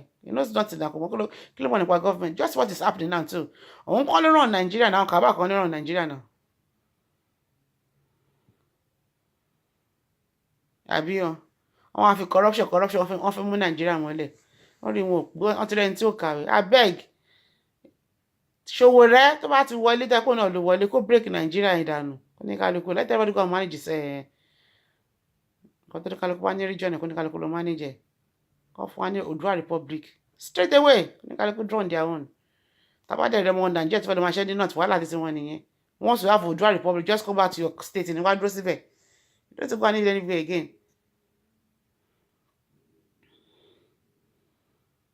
You know wọ́n láti pọ̀jù ní Nàìjíríà ọmọ alọ́sùkò máa sọnù wọn ní rí eléyà alọ́sùkò sọnù wọn ní rí aláboyún ajá wọn ní rí tó wọn ní rí ìyàwó dírẹ́fà ẹ̀gbọ́n mi tó kú ní Nàìjíríà ẹ̀gbọ́n mi tó kú ní London ìyàwó dírẹ́fà tó máa ń dírẹ́fà ní Nàìjíríà ìgbà kan ní wọ́n wá ìyàwó àbúrò wọn rí gẹ́ẹ̀dún yín bá ó heavy gan wọ́n wá títí tí wọ́n rí wọ́n wá fojú ẹsẹ̀ pàpà tó máa rí báyìí wọ́n kàn rí wọ́n rí lóṣèlú tó lie down ni wọ́n ní kí ló ṣe ló dáwọ́ yẹn kan ló kidnap òun wọ́n wá fún un lóògùn mu wọ́n wá bímọ yẹn wọ́n wá gun ọmọ yẹn wọ́n gun lọ́ṣẹ you know wọ́n induce fall into the wọ́n lè fọmọ yẹn wọ́n fi gùn jẹ that was not the 2015 election nǹkan tí mo sọ fún yín campaign in Nigeria for how long are we going to continue such things wọ́n ti wá sọ do or die so when the only thing we can do is just to limit to stop all this rubbish this killing and ritual whatever ni pé ká lé wọn dànù. She sent them away. Thank God to ọmọ lára. Kálé wọn dànù. Ṣé ìròyìn tí wọ́n á nílò òyìnbó yìí ni wọ́n lọ sí Nàìjíríà fẹ́ lọ ṣe reach out for the president fẹ́ di kíníkan. Mi ò ní ṣe náà kí ló kàn mí. But because àwọn ti mọ bó ṣe máa ń ti mọ pé tàbá ibi táwọn ń lọ yìí àwọn máa ń sàṣírà àwọn ń bẹ̀ ni. Wọ́n ṣe máa lọ ṣe oríṣiríṣi ogun. But tẹ bá lé ogun wọn down tẹ fi àwọn fresh people sí. Ẹ wo cabinet kí lórúkọ ẹ̀ Donald Trump ní America. Dúdú òun tún ní personal assistant ẹ because why àwọn tó trust ló ń bá lọ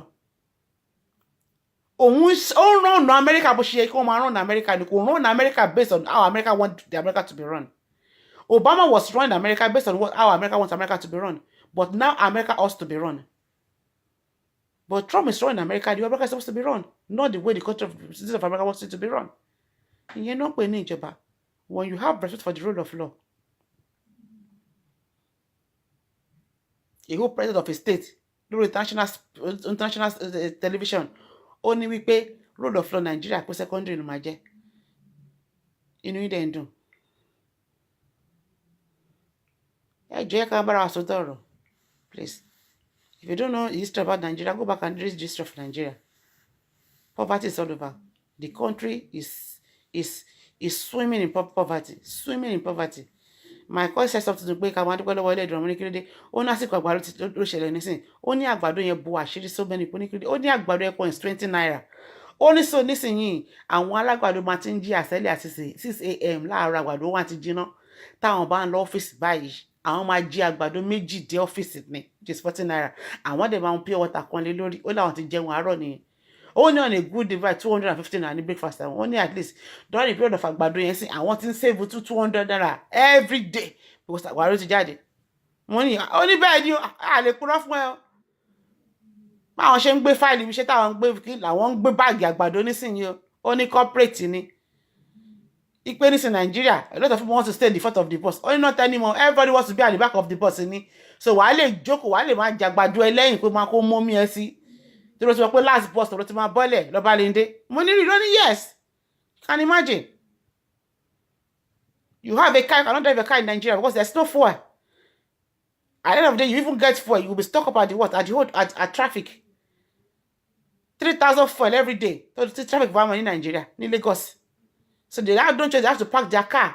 Everybody on my mode will be shady. Yeah? Ọ̀kadà máa ro máa ń tò síwájú rẹ̀ láti bá ilé kò ń gba ìwà ìwọ̀n lọ́fọ́ dìde. Ó máa gbọ́ àwọn ọ̀rọ̀ sí mo ní kiri wọ́n ní òun ló chípa jù sí yìí. Mo ní really. Mo lè wá ń gbà. Ó ní máa ṣe wà yẹn o. Ó lé every month 20,000 ló ń gbà. Mo ní fẹ́yìn mi ó ní family mẹ́ta ni. Àwọn mẹ́ta làwọn máa ń pín. Wọ́n ní because 20,000 yẹn kò lè ra epo tó máa fi gbọ́ àwọn ọ̀rọ̀ sí school ní month. Ọmọ àlekún bí 60,000 naira. So it's even cheaper for them. 3 families now pay 20,000 naira. So about 7,000 for them are saying. Money only yes, although they pay for one bed. Because why? The country is not moving forward.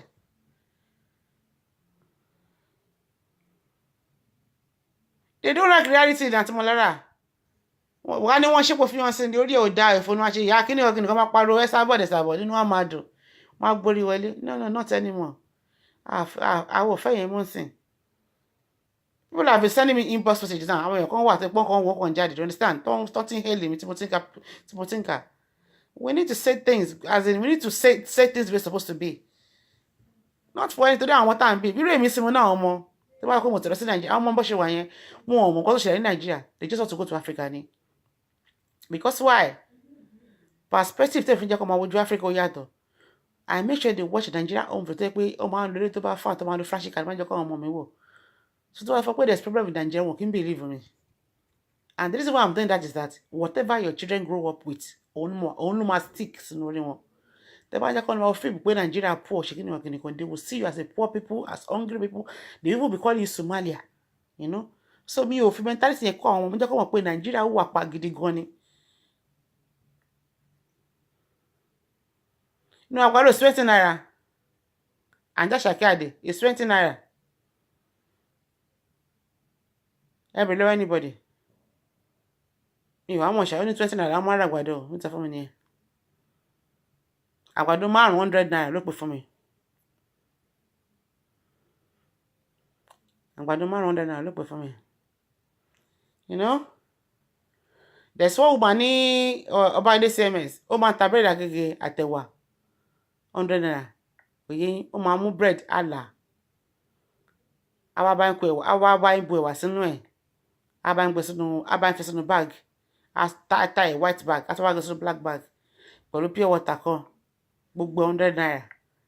Woman yẹn àwọn èèyàn kan fún ní owó to establish the business more. Torí oníjọ́ kọ̀tà èèyàn kan wá dé wá ní pé ó ní bread òun ti tán. Pé wàtá èèyàn ti mọ̀ pé ó máa ń ṣe business yẹn. Okay, èèyàn kan sọ ní pé it depends on the area. Okay, you know. ó ní bread òun ti tán so wọ́n wá rí pé kí wá pọ̀ àwọn wá sọ pé kí ló ṣẹlẹ̀ ó lò ní kọ́ wọn lọ bá òun wá lọ sí break lọ gba break because bread tó ń gbà ní àárọ̀ yìí pé 500 pieces ló ń gbà bó wọ́n dẹ̀ mẹ́pà àwọn èèyàn máa tẹ̀ wá báyìí kó sí bread yẹn jẹ́ pé kò sí tó máa tó bread yẹn sí kó má lọ máa dànù. Somebody now gave her money to get a container so she can buy up to 1,000, 2,000 breads in a day because you want the money soon. You are using Jeep with it goes to Nigeria. Fuel is 4,000 to 5,000. Oh wow, in a day. Tí ìjọba ò sọ salary fún yàn. Ọjọ́ márùn 20k nìyẹn. You see now, Auntie Nika sọ pé there is 20 naira àgbàdo, even 3 for 15 naira. Ṣé mo sọ fún yín? But why ló sọ fún mi? 15 naira, you want to go 15 naira for one. I do buy 500 naira every day. Ṣé gbọ́? You know, ó sọ fún mi. Ó ní wọ́n táwọn ṣe nìyẹn o. The guy told me, the guy cannot lie. The guy told me. Ní tó máa ra nìyẹn. Àwọn máa queue báyìí ni. Bó tó bá ti di 10, ó tó bá ti di 7:30, àgbàdo yẹn ti tán. Láàárọ̀. Ó ní drum. Níyà máa fi ṣàpọ̀dọ̀ drum. A máa fi orógùn máa fi wú láti àlẹ́ wá sókè báyìí. Ohun tó bá ti di 7:30, ìyá ti dojú drum ẹ̀ délẹ̀ báyìí. Ti tán nìyẹn. Àgbàdo 50 naira, 100 naira ní Lagos. Ìyẹn kọ́ sọ́dọ̀ ẹ̀wẹ́. Ìná kọ́ lọ ṣàṣẹ wa ṣá. Ọlọ́run gbàdúrà Nàìjíríà. Àdúrà tó mi ń gbà nìyẹn. Ọlọ́run gbàdúrà Nàìjíríà. Tí Nàìjíríà bá dà àwa rí gan wọn lè wálé. But tí Nàìjíríà bá pọ̀ tó ṣe rí yẹn. Nobody wants to come home. Nobody wants to come home. Kò tó fẹ́ lọ sílé. Tó máa lọ ṣàṣedànù. Àwọn èèyàn kówó lọ sí Nàìjíríà wọ́n jẹ gbàbọ̀ ni. Wọ́n jẹ gbàbọ̀ ni so they could make sense. So better kò ní kí ojú kọrẹ sí ìwà náà. Nàìjíríà kò lè parí pé Nàìjíríà is okay kò ní kálukú máa bọ̀. Ẹ̀rí bọ́ wọn ṣe dá comment bọ̀lẹ̀ pé ẹ má wálé o. Nàìjíríà ò dá wọn táwọn àmì àwọn kan jẹ̀yà. Kọ́sì mi sì tó kọ́lé sí Lẹ́kínsìn. Èyí ló pé 2 days. Èyí ló pé ọ̀la ló máa pé 1 week láti jẹ Monday. Kò lè wọlé ẹ̀ ní Lẹ́kì. Omi ti ya owó ọdún gbogbo ilé ẹ̀ ní Lẹ́kì. Mo á sọ lọ́rọ̀ kọ̀ bí pé ẹyọ torí Ọlọ́run ẹ̀yin tẹ́ ẹ̀ kọ́lé sí Lẹ́kì yẹn. Irú wàhálà wo lè lọ fúnra yín pẹ̀lú Lẹ́kì yẹn. Ṣé Lẹ́kì phase 1 tó ti súnmọ́ Kòyí àti phase 2 yẹn tó súnmọ́ Kòyí àti Jambo phase yẹn. Tí ẹ̀ bá ti nílé ń bẹ̀ yókù yẹn ti di márùn kan nínú omi nìyẹn. Lekki Àgbàdo is different from Agege Àgbàdo. Okay. How much is Lekki Àgbàdo? How much is Agege Àgbàdo? Mo sọ fún yín náà, but that 20 naira ló máa ra àgbàdo. Only 5 or 100 naira ni. Tó bá ra 20 naira fún tó bá ra tóun méjì ló máa jẹ, wọ́n dẹ̀ máa ra fún colleague náà níbi iṣẹ́ lọ́fíìsì. So bẹ́ẹ̀. Ó ló lẹ̀ so òun máa ra 100 naira. Òun á ti jẹ méjì nínú bọ́ọ̀sì. Tó bá yẹ ti di lunch time, òun á jẹ ọkàn tó kù ní ọ́fíìsì òun yẹn. Ṣé gbọ́ Lekki 100, Agege 20 naira ṣẹ́rí. Ìkọ́tẹ́ kó wọ́n nìyẹn.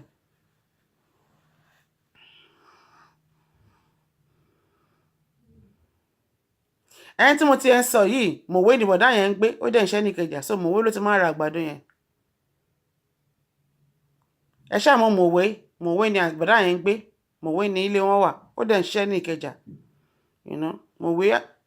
Mòwe ni wọ́n ń gbé. Sọ̀rọ̀ ló sọ fún mi ní 20 naira àgbàdo yẹn bẹ́ẹ̀. Ó ní tó báyìí ti 7:30 báyìí. Àgbàdo yẹn ti tán. Ó máa máa da drum ẹ̀ délẹ̀ ni. 12 a.m. this morning because of all, you see? It was very particular, very, you see? Ó ga ọ. Òun ló yẹ kí wọ́n bá mi gẹ̀ẹ́tì ilé mi sí kí lórúkọ ẹ̀. Ẹ̀gbọ́n mi gẹ̀ẹ́tì ilé mi fún mi ní kí lórúkọ Onírù. Ṣe ilé wa tó wà ní kí lórúkọ yẹn Ìṣẹ́rí. Ó tètè wá dancing ṣá. As of 4-5 years ago. Tí n bá sí traffic Ìṣẹ́rí yẹn báyìí. I don't know if the kí ló bá máa gbé mọ́tò bọ̀ nílé. Màá wá bọ́ọ̀lì, màá wá cross the other side yẹn. Màá face wọn tó ń bọ̀ báyìí. Màá wá face wọn. Màá máa rìn lọ síbi corner yẹn. Fájúwádé corner yẹn. Màá gbá under bridge yẹn jáde the other side. So mo ti bí traffic yẹn ni màá ṣe àpè cab máa gbé mi délé ńgbà yẹn. Mo ti gba shortcut yẹn ni má débi àwọn onímọ̀ àlọ́ but ńgbà míì ọlọ́mọ ẹ̀kọ́ lọ́rọ̀ ní burúkú. There's no way that you work in Lagos to not know that you are from abroad. So nísìnyí wọ́n ṣe tó lọ bá wọn ṣe lè mí sí oníròyìn. So oníròyìn ó easy fún mi gan, you know. So mo lè jáde anytime fún mi because ibẹ̀ yẹn ó súnmọ́ ìgboro Èkó. So if I want to go out in the morning, I don't go out very early in the morning. By 8 o'clock, what am I free? 9 o'clock, I want to say to share. My dad, ṣe pé mi ò lọ sí, èmi ń lọ sí Èkó sí nìyẹn gbà yẹn, mi ò wá sí Èkó mọ́. I'm living on the route to Lagos Island gangan. So wọ́n ti akírun aago méjì wọn tán bá aago mẹ́rin tán bá mo ti kúrò ní ìgboro Èkó nìyẹn, mo ti mọ̀ padà sí Onírò padà. Very easy. And anywhere I want to go down in Ikeja from 10 o'clock from Onírò, I'm free go. But when you're coming back in the afternoon, after I'm about to close in the school, traffic had to work. So by that time, I'll be in Nakoka. Which man ṣe nìyẹn. By the 4:30, màá kàn mú mọ́tò mi lọ, màá kàn mú Ìyànà Òwòrò ni. Great, the bridge Ìyànà Òwòrò yẹn. Straight to Ọbalẹ́ndé Onírò ni. Ṣé máa ṣe nìyẹn. You know, so we should just try, just enlighten our people in Africa. I am not, I have my own candidates, but having said that, I support everybody's candidate apart from this president candidate. From turning APC, apart from that man, you know. All I want is just a good Nigeria and a good governance. That's all we want in Nigeria. When your child is going to school 1.5 million naira every 3 months. Every 3 months, 1.5 to school a month in Nigeria. And they go into budget. Because what? The government school want to close, want to downset that. I want that chief school, don't they know the rate. But tomorrow, what traffic you want to see? Some school, what are some of boarding school? What my life boom? That my character professional way. What's my mercy? 1.5, you know. So everybody pay pony charge done. Can just go school 1.5 so that in the morning, I just currently the buyer so driver buy him go pa lọ sílé. Ọkùnrin àrẹ balẹ̀ pé àwọn ọmọ yín gbé lákàtà yín, you know, because most children of nowadays, there was the issue of drugs. You ask them something, there was the issue of drugs in some other private school now. That want to learn drug in boarding school. Because why? Ojú àwọn tó train wọn kò tó anywhere náà ni. So go to my lọ but when you have a good school, when you have a good governor, a good government, you know, they will listen to us and they will do things right. Bẹ́ẹ̀ ni mọ̀wé lẹ́ni yẹn ń gbé. Wọ́n dẹ̀ ń ṣe ní Ìkẹjà. Wọ́n tó bá ti ń lọ bí iṣẹ́ báyìí, ó ní at least during seasoning of corn, I won't save 200 naira per day for breakfast. Only my breakfast cost me 250 naira. But because of the àgbàdo tó wà season sin, tó bá ti ra àgbàdo méjì 40 naira, pure water kan 50 naira. Wọ́n á dé extra àgbàdo kan tó máa jẹ ní break time ní 1:30. Ó nínú máa kún báyìí ni. Wọ́n dẹ̀ mọ̀ pé ìyó tó kún tún dílé tó ń bá délé, bóyá màlà àbí rice ni òun á jẹ tó máa délé.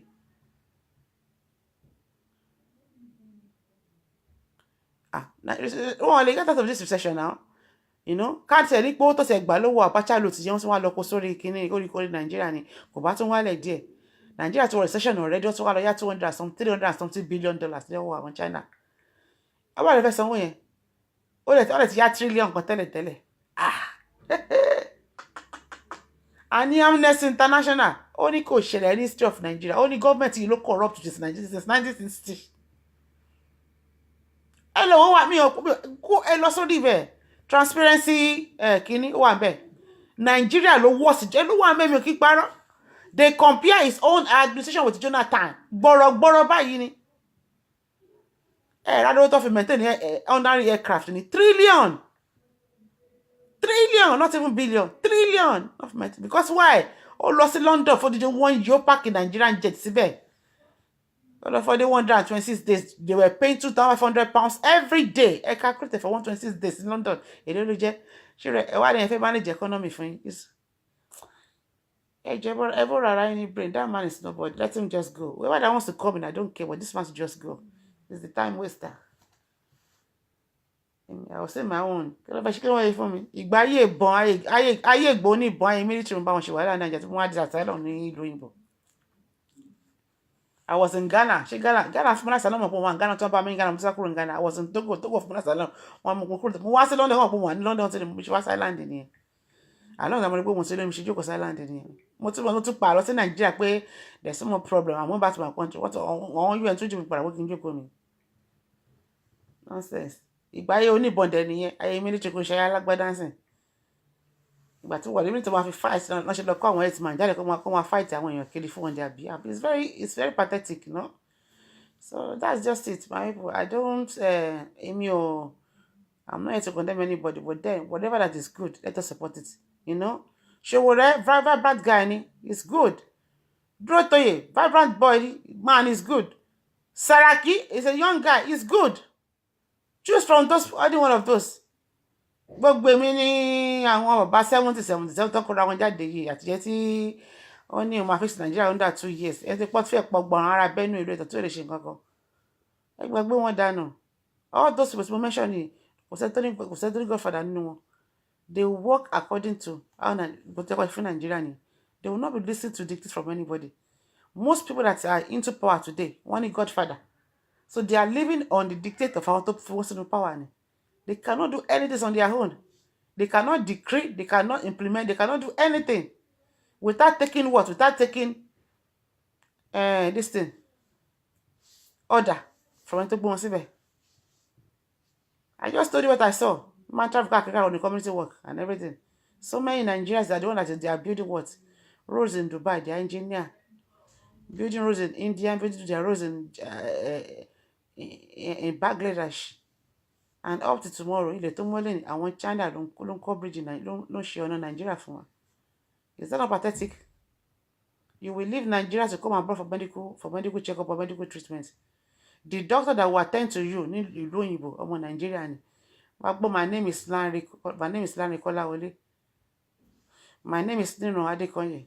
I'm from Ogun State. I'm from Ekiti State. I'm from Bayelsa. You know? A Nigerian guy when in London own teach you English, not a secondary school, university, Oxford, or one Berry. English and education, Nigerian man, a lecturer, and we have so many of them like that. If you have a standard university in Nigeria, sharing your Poniwale contributor his own quota. I bet me to rebuild the Tanzania tí wọ́n ní earthquake 80 tí wọ́n ní earthquake wọ́n number build ṣe community build and everything. Ṣé mi ṣe lọ build Benue tí wọ́n ti ń pẹ̀yàn kí n lè build Maiduguri ṣé pé mo lè lọ ṣe náà ìṣe tí mo kọ́ ni I'm a community builder now. But how will I go? I cannot go because there's no security. There's no insurance company that want to insure you. Whenever I'm traveling abroad, they will tell you your insurance international does not cover this area in Nigeria. Or they will tell you. So why would I go on a risk to go and risk my life when insurance does not even cover me?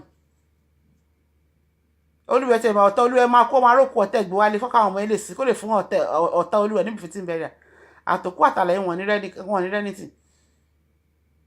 A commissioner for Nigerian police and IG police wọ́n lọ pa mọ́ station ẹ̀ lára wọ́n tún gé orí ẹ̀ sá lọ. Àwọn kílórúkọ àwọn herdsmen wọ́n tún gé orí máa ẹ̀ sá lọ wọ́n gbé bọ́ọ̀dì ẹ̀ sílẹ̀. Why? Wọ́n ní ìjòrí ẹ̀ fún ritual ni fún kí ni election tó ń bọ̀ lọ́nà ni. That's just simple truth.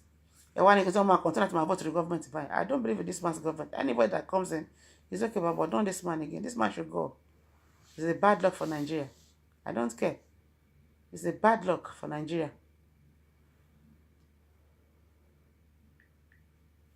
You'll not be coming attacking your post, attacking people.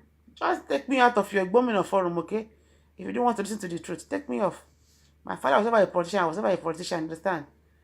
But I just save Nigeria together. Àwọn chairman wa náà nìyẹn àwọn lecturer wa ń gbà náà nìyẹn àtàwọn PRO wa ń gbà náà Festus Kuyamo òun ló ti gba bọ̀dẹ̀ nísìn òun ló jẹ́ legal adviser fáwọn APC nísìn gbogbo àjọ àánú save Nigeria ni bàbá olórí pípa ẹ̀yìn tó ń ṣe wèrè nísìn ní Edo State Adam Osomole òun ni leader wa lórí save Nigeria ogun tí bọ́ọ̀ yẹn gbé ti ìdí àgbọn tó gbé ti Buhari ní 83 ogun Buhari tó ń pampa ní sí ogun tó gbé ti Buhari ní 83 ogun tó gbé ti Abacha ogun tó gbé ti Babangida kò ṣe kékeré tí àwọn méjọ ọkà tí wọ́n fi ìbọn lé wa kiri níkò yìí gbà náà kó tó pé wọ́n lọ ṣe kú tó pé wọ́n fẹ́ tí wọ́n ṣe tí wọ́n tọrọpọ̀ ọgbọ́n dànù gbogbo wọn àwọn ẹtì escape pẹ̀lú bullet wound oríṣiríṣi bàbá Abraham Adesanya gbogbo pátápátá save Nigeria ni wá Pastor Tunde Bakare is a member of Save Nigeria. Alex Akinyele is a member of Save Nigeria. Chris Oyakilome, member of Save Nigeria ni. Bishop Oyedepo, member of Save Nigeria ni.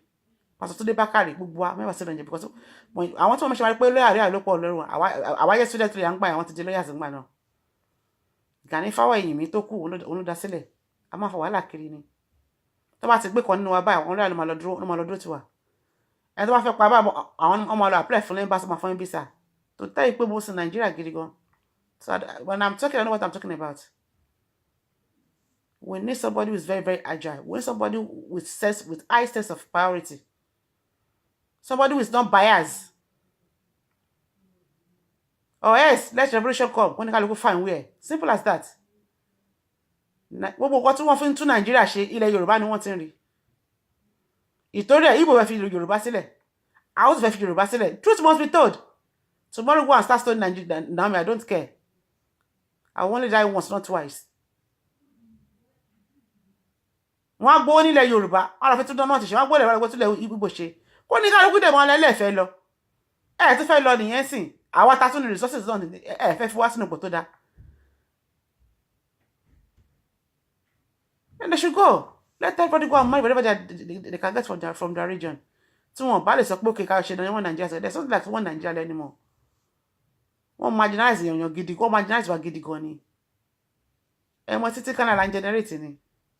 Nigeria wọ́n fẹ́ tó bá fi lè bọ́ǹbù yẹn báyìí Nigeria finish ni. Gbogbo post tó wà gbogbo post ńláńlá tó wà ní Canada. Ọmọ Yorùbá bẹ̀rẹ̀ ló wà ń bẹ̀. Gbogbo security agent tó wà pátápátá ní Nigeria Yorùbá bẹ̀rẹ̀ ló wà ń bẹ̀.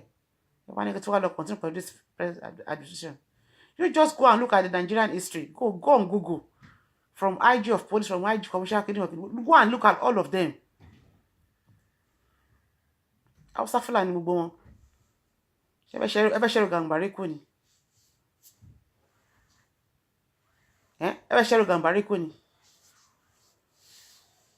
Jonathan did his best. He tried to satisfy them. Wọ́n gbọ́. Wọ́n fàpọ́nlé. It is fair. God bless you, Jare. Everybody. I'm on parent tèmi o. I'm with the case of what I'm about tèmi. Before I do my show, before I do anything, I read a lot. But I tell you what talking about this stuff in Nigeria. I know this stuff in Nigeria very, very well. Can't me travel was a loan you see about £1 to £3, sorry. In Goshen, in Nigeria, couldn't do me. 83 in emotion, sorry. 1983. £1 was £3.50.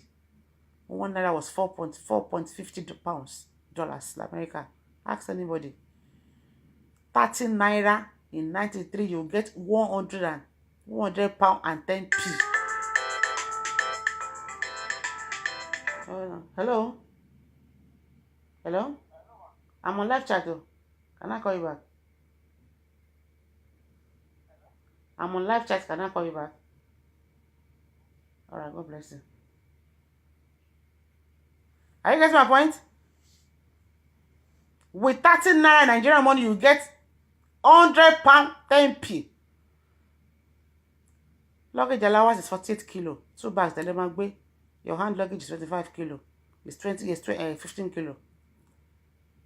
Nigeria was good then. Shopping to buy my sharing on the policy statement so low one year.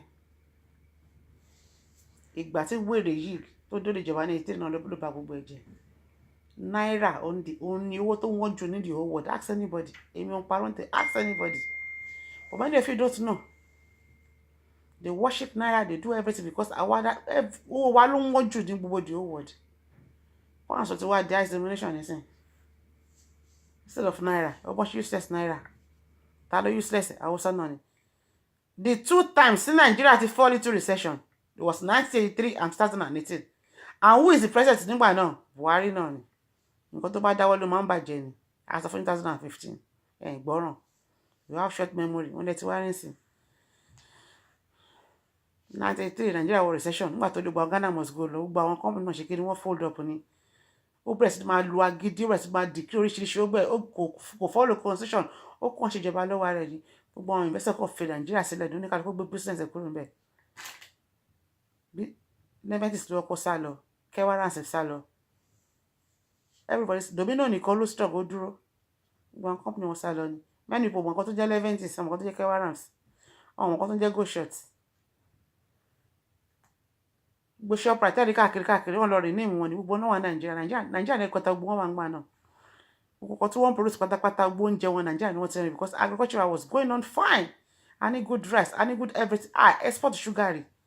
Ìgbà tó dé orí ìlànà tí wọ́n ṣe àná ìport sugar má nìyí. And Jonathan tún break record yẹn. in his regime. Oh, say agriculture, everything. We stop exporting sugar and everything.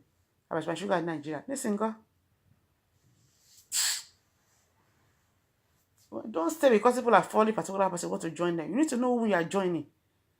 Then your back where you need we can one day history. There's some information that you don't even know. Just go on Nigeria, go on Google, go on history of Nigeria, check for PDF. When you have the PDF, download everything. But make sure maybe in a day, even if you can read it for 4 pages in a day, every point to buy mark it, go back to that point, put store it and turn memory with anybody. I don't need to even read something to understand because it's part and parcel of me. I read all those things every day, and I'm used to it. I know it already. I don't study to pass. I study to understand. So that's most things that because man was from legal whatever. 27 years ago, in school. Say 27 years ago. But there's nothing with the salary. I don't even need to read because why? I read those things to understand it, not just to read and pass my exam. So but once I learned the first class in the money, but my first exam. So I one woman under me already the next time I níwájú magazine school money. Kò ṣẹlẹ̀ rí in this history of Ireland. Lè rí dúdú níwájú school prospectus wọn láíláí. National school, National University of Ireland ló gbé mi jáde nínú ilé. Bí mo ti di popular nìyẹn. Àwọn ọmọ gẹ́ẹ̀ Naomi mo ṣe popular ní Ireland nìyẹn. Wọ́n gbọ́n ṣáájú school magazine wọn báyìí ni. Gbogbo city school wọn ni gbogbo big boss school wọn ni ojú Naomi ló wà ńbẹ̀. So you don't need to go to school. Just go on Google, get the PDF, Nigeria history from independent. Elomaro. And each person ṣe ìjọba àti irúkú tó pa each one of them. Wọ́n ṣe ìbẹ̀rẹ̀ 83 lélẹ̀. Wà tó di 84. Ọwọ́ wọlé gbà wọ́n láti gbàjọba lọ́wọ́ ẹ̀ ni. Àbáwọn gbàgbà because Nigeria ti fẹ́ bàjẹ́ gan. Àwọn because wọ́n bẹ̀ sí máa rí òkú. Tẹ́ bá ti wọ́n non-cooperated building. Àwọn ọmọ hang ara wọn síbẹ̀. Àwọn workers tí wọ́n rówó jẹun. Suicide why increase gan nígbà ruling ẹ̀. Wọ́n ní the history wà ńbẹ̀. So wọ́n ní pé tán bá ní kí yá báyìí máa continue ìjọba ìlú máa bàjẹ́ báyìí o. So bí Ìjàgbọ̀n ṣe lọ sí Mẹ́kà báyìí, Ìjàgbọ̀n dẹ̀ ní backbone ẹ̀ wọ́n ló máa fún lọ́wọ́ gan. Tyrant làwọn méjèèjì. Ìwọ́n kàn bẹ́tà kan ni. Wọ́n ṣe gbàjọba lọ́wọ́ ẹ̀ nìyẹn. Ọ̀nà ló tún bẹ̀rẹ̀ sí ni. Kò lè gbọ́ràn. Leopard, they don't change their skin. Having said that, tó bá tó 2019, kò kọ́ èmi o, ìmọ̀gbé Nàìjíríà, àkọ́nà àti jókòó sí lóyìnbó mi ni. Wọ́n parí ìjọba ẹ̀. But I can assure you, tí wọ́n bá fi lè wọlé, there won't be nothing like that. Kò sí kò tó bá jẹ́ Nàìjíríà mọ́. I swear to God, mark my word down, there's going to be a revolution because ọmọ apààyàn náà but it's going to mark the end of democratic party rule in Nigeria. Only got to look my party winning, and I don't even mind. I don't mind. Gbọ́n nǹkan tí Kánú náà bí sọ ó máa ṣẹlẹ̀ ó ṣẹlẹ̀ bí ó ṣẹlẹ̀. We need to get to a stage. Àwọn ọlọ́pàá tó ń protect wa tàwọn tó ń protect wa. These people run after them and started killing them. Ṣé wọ́n pa wọ́n àbí wọ́n pa wọ́n sìn? Wọ́n wọnú army lẹ́ẹ̀mẹ́ta wọn lọ pa àwọn army. A whole army, not even ọlọ́pàá o. Wọ́n pa 36 army, wọ́n dẹ̀ gé wọ́n gé apá wọn. Ẹ̀rú pẹ̀lú internet ni. Kánú said it last year and it came to pass. So it's not about them whatever. All I see nǹkan tó ṣe ni pé jihadists nǹkan tó ń rà fún Islamic and Jihad don't fẹ́ execute. I mean, run anybody share, I will say the truth. I don't care. That's the way I see it. You don't need to believe my theory. Nǹkan tó ń ṣẹlẹ̀, ó ṣe máa ṣẹlẹ̀ nígbà náà ni. If what we have in the Yoruba land, you want to type on not alone, you want to pay Nigeria tipẹ́. You don't know. They don't care about it.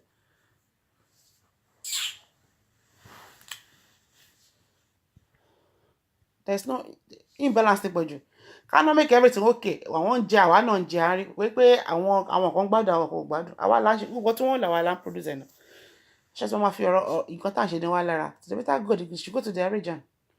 And money whatever they have in their region. So that is it. You don't need to believe my theory. Sorry, you understand. But why I'm here is that whenever anybody put up any post, don't go and attack anybody. And don't go post the time about comments like that. A dialogue. Stop cursing people. Stop abusing people. You don't need to abuse before you can make your point. Make your point clear. You don't need to abuse anybody. I just said to them, let me tell you one thing. I don't believe in your theory. Saraki lè má dá fún ẹ o like Saraki burú Saraki ṣe kí ni ọkùnrin kan Saraki ń jáde Saraki ṣe kí ni ọkùnrin kan. But let me tell you what Saraki has done in Kwara State. When he was the governor of Kwara State, there's no governor of any country that's ever done before. I am going to post the video because you people want short memory go. Èmi ò kí n believe in hearsay. I believe in practical thing. But the problem is that mismanagement look back. You got to say Kwara State. Because when they left as the god of Kwara State, they could not marry that priest. They could not marry when they manage event. You don't expect somebody to put old school outbreak. Why they machine yama, you know? So for the mere fact that pay like Saraki, don't criminalize the man to a criminal case pay apayoni or no one won't lọ jalè. From anybody. Ó lè tó lọ jalè, ó ló fún ní mọ́tò. Tó dé pé mo fún yàn mọ́tò. Right? Any all of mọ́tò jalè. Automatically, show you what get plenty for mọ́tò no wa jolè ni. And I gave the guy example. For example, I went to a car shop, a car service, to go and get a car to rent. I rent a car. Mo lọ fún mọ́tò lọ fi rob. Does that mean pé robbery tí mo lọ ṣe yẹn? Robbery tí mo lọ ṣe yẹn. Car company ó wà liable ni. You cannot sue the car company. It's not my conscious accomplice me. And for vicarious liability, pay the company can one liable for that offense. They are not liable for any offense. I am the criminal in the first degree, not the company to rent a car for me. I went to a company car to go and rent a car for what to enjoy myself, and I took the car to go and rob. So the robbery has nothing to do with the car company. So that was what I was trying to tell the guy. The next day, go flare up when because take me to a chef on the money. Look, I'm only talking from a legal background. The back bedroom they cut the floor. There's Saraki man win 100% because the guys all saw clearly pé òun iṣẹ́ fún Saraki ni as kini as prosecutor Gamanda Gbora ma shekere kini goru. And at the end of the day, was there any Saraki share election to one that election room? So when the scatter election is for Saraki, was there any time like that? There is no record to share. Every election in Kwara State is very, very peaceful in the election room. When they can rig election in Kwara State, they go by their results. Because why? They always defend their result at the end of the day. They don't just vote and walk away just like they don't want to do in Lagos State or any other state. They defend their election, they defend their votes. So on that guy will be given to the law court. I get my point. Then secondly, every political person, no money political talk, is a norms among Nigerian politicians. Not even Nigeria alone. Other countries, they do it. I guess my point. No matter how quiet you are, Buhari only political targeted. Even Oshibajo only. Bola Tinubu only àwọn araisa. Only gbogbo wọn ló ní political target. Kò yé yín? So don't capitalize on that. So for the matter pé ó wá ra mọ́tò fún political talk tó náà máa ń lò káàkiri wá ra mọ́tò yẹn lọ rọ̀bù. Kò ní any offense kan. Ó mọ̀ ń ṣàṣàlàyé fún ọ̀bọ yẹn. Ṣé boyfriend yín ni? Àtọ́kọ̀ sọ pé you suppose Saraki. Yes, I stand by Saraki based on what Saraki has done and I've seen. You know? I'm supposed Saraki based on my experience as a social and community person and based on how Saraki has been able to defeat so many godfathers in the Senate. We'll talk about in the Senate. From Bola Tinubu to the Senate president. Boy, keep quiet till they defeat him. The day they want to impeach the man, to want to arrest him, the man was already to one Senate office 7 o'clock claro. Before 5 o'clock claro. 7 o'clock, 6 o'clock, one look at one arrest man one by man anyway. He cut one penny man with vision and ambition. Look at how they try to manipulate his impeachment and everything. They failed. Oh, beat a shaman, oh, beat a hamster, oh, frustrated gbogbo. Oh, down yama without what? Without any pen, paper, or ranting. Because why? He kept his mission, ambition, and his everything. But Fayose was saying, Ma Wale, people like me. I have done that. So they know all his weak points. And before the election, one guy they get a weak point one day the Fayose. Even though they don't win the election, they rig the election. But at the end of the day, all those man ni Ekiti. But Saraki, you can never know his mind. He's not a talkative. Tó bá wọ Nigeria lẹ́ni gbogbo àwọn tó ń da Nigeria yẹn mú ó máa fish wọn out in a systematic way ni without using any security agent in Nigeria. I am telling you. Forget pé the man is this, his fellow is that. Kí ló ṣe tẹ́lẹ̀ kò ṣe rí. Kò dẹ̀ bá tó yẹn náà. When you have it at the back of your mind, let me tell you one thing, èmi ṣe àwọn kan ní Nigeria gba election yẹn tó máa ń pa àwọn èèyàn kiri tí wọ́n ti rí wọn rí mi pàǹgbà yẹn. Mo máa rò pé agbára wọn ni mo ní kò sáwọn tí wọ́n pa wọ́n lágbára gan wọ́n tó ń ṣògùn ní mo ṣègùn mi ṣe ẹni tí mi ṣe kankan ọlọ́dẹ wọ́n fún mi bullet ó kàn dẹ́mi ṣe tì mà ti bra mi bullet yìí wàrà mi mo ti máa dúpẹ́ fẹ́ lọ́wọ́ nìyẹn ìyẹn lọ bẹ́ẹ̀. Do you believe that pé so all the journey of my life mo kàn máa dé bára mi nínú position kan ni. Even the position, I am not even qualified to be in that position. Ibà ni mo jókòó sí. Tí jẹ́ máa ń parọ́ platform, wọ́n jẹ́ bàbá Mr. Naomi. We like you are very blunt. Can you go to Nigeria first? We want to go and do what? We want to send you to Nigeria as international observer. I was in Ekiti on the election. Nobody knew I was there. My birthday was on the 12th of July. I left here on the night of my birthday. Until I sent my picture of the Ekiti to my family. Ẹ̀gbọ́n mi ó dákú ni, ó wà lọ for the 1 week. Oh no, my fẹ́ pa wọ́n. Because why they believe in me. What my baby should I was there. I would just, if you want all the results, the authentic results from the polls, that I will send everything to you. I have them with me. Because why? Almighty God disqualified the qualified and made me Naomi who is not even qualified to be qualified. International observer ni mi now. From our country, Nigeria. Nǹkan tí ò ṣe sí pé àwọn máa ń sanwó láti dé rògbò yẹn ni mi ò sọ kọ́bọ̀. Wọ́n dẹ̀ fò tó gbogbo bíọ́sì pátá. Tó fi kọ́ cellular tó fi rìn káàkiri àti wọ́n kéde gbogbo ẹ̀ náà gbé sí mi náà gbogbo everything wọ́n ní wọ́n fún pátápátá. Òru alẹ́ Èkìtì yẹn tí wọ́n ti ka ìbò tán yẹn ni mo ti kúrò. Mo dẹ̀ wà lórí live chat lálẹ́ ọjọ́ yẹn, nobody knew I was in Nigeria. Mo ṣe audio broadcast. So in the case of Saraki, tí Ọlọ́run bá ní òun máa qualify man nìyẹn, even though you don't like him, you don't want him to be qualified. God will disqualify so many people and make him qualify. That is bọ́lá ṣe máa rìn àjò ẹ̀ nìyẹn. David is an adulteress, is this, is that. He killed somebody to have somebody swap blood. God is always like, he's a man after my heart. And Ọlọ́run boy, man yóò dá pààyàn ni, ó pàyàwó ilé. Ọlọ́run ni, and God do what he write his history. Ó dẹ̀ di kíni, ó fún ẹ̀yàn sílẹ̀ nù. Kò sí orin tó dùn, kò sí Bible tó dùn ju verse ní Bible tó dùn dàbí King David. Because why? God has a way of writing people's history. So don't judge people, don't ever judge anybody by their past. Because why? That was in the past. You don't need to be called to qualify for a particular position to be there. Kò lè débẹ̀ láíláí, kò ní history, ẹ gbàgbé ẹ̀. Ọlọ́run máa fi igi tútù. Á jẹ́ kó wó igi ìgbà tó dẹ̀ ti gbẹ tẹ́pẹ́tẹ́ bá ti bó lè ṣe búrú rẹ̀. Ọlọ́run dẹ̀ máa pàṣẹ sí báyìí, á dẹ̀ dúró kankan ní ṣe. Ìjì á jà báyìí títí igi gbẹ, á dẹ̀ dúró wà. Igi tútù tó pọ̀ sí fresh, á dẹ̀ wó lulẹ̀. Nǹkan tó ń pè ní Ọlọ́run nìyẹn. I supported Jonathan last 2015 because of what Jonathan tó ṣe. Kò dẹ̀ win the election. Even though wọ́n ní wọ́n ṣe wò sí wàhálà. But today, I am not regret. I have no regrets for supporting Jonathan because I want to support APC. Nǹkan tí APC ṣe nísìnyí. In fact, oh no, nǹkan tí Jonathan ṣe nígbà tí Rollins ṣe, ó beat APC bàjẹ́. Ẹ lè máa purọ́ corruption kíni kan máa parọ́ ìṣèkọ fún yín kíni kan. Amnesty International kò ní parọ́, ó ti sọ̀tọ̀. Ó ní ìjọba Jonathan is the best government tí Nigeria ever ní. Ó ní àwọn tí ń rí iṣẹ́ owó ẹ̀ nígbà tí Yar'Adua ti sick. I am telling you, nǹkan tí kí ọ̀bọ̀ pásítọ̀ tẹ́lẹ̀ apology fún nìyẹn pé òun regret pé òun support money. Ṣé wọ́n ṣe káàgó jáde? Ṣé kò wá bẹ̀bẹ̀? Ó ní I regret supporting Buhari. Pé Jonathan is a good Democrat. Wọ́n ẹ̀ṣọ́ alọ́nbẹ̀lẹ̀. Because why? Àwọn ni wọ́n ti. That was what Jonathan was able to said àwọn Britain ni wọ́n ti Buhari lẹ́nu fi lé òun jáde. Ó accuse Britain and America. And Trump dẹ̀ sọ tó ní òótọ́ ni. Only so ẹ ti wá bó náà for the same thing wọ́n lè gbà fún yín.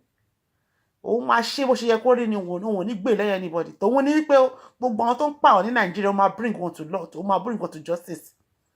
Òun ló fẹ́rẹ́ burúkú tí wọ́n sá káàkiri sí. And they will do it. Tí ò bá ṣe ṣe ó ní veto power láti pín Nàìjíríà. North Korea kò worst tó eléyìí. Korea kí wọ́n tó sọ ní North, East and South. Àṣẹ wọn America lọ pín North lọ pín Korea. Wọ́n á pín Nàìjíríà náà kò cost wọn anything. Yes, they have right to do it. Why didn't everybody say in America help us? Wọ́n ti write letter kìíní, letter kejì, ó ti bá president ṣe meeting. Wọ́n ti ṣe letter mi ní last, automatically anything can happen in Nigeria now. I'm telling you. So just get yourself prepared, ni. So kò ní bá yín lábọ̀. Saraki is a bad news. You might say Saraki is a bad. What I'm saying is that it might be bad, but if God says pé tó bad náà ló ń fẹ́, kò sí nǹkan tá a jẹ́ bá ṣe. kò yé yín nǹkan tí mo sọ nìyẹn. Ọlọ́run ò kí ń wọ ẹni tó bá wà qualify, kò yé yín. Ẹni tí Ọlọ́run bá fẹ́ lé Ọlọ́run máa yàn. From what that guy went through in Senate, ó show pé God is taking him to a higher place ni. If you don't get my point.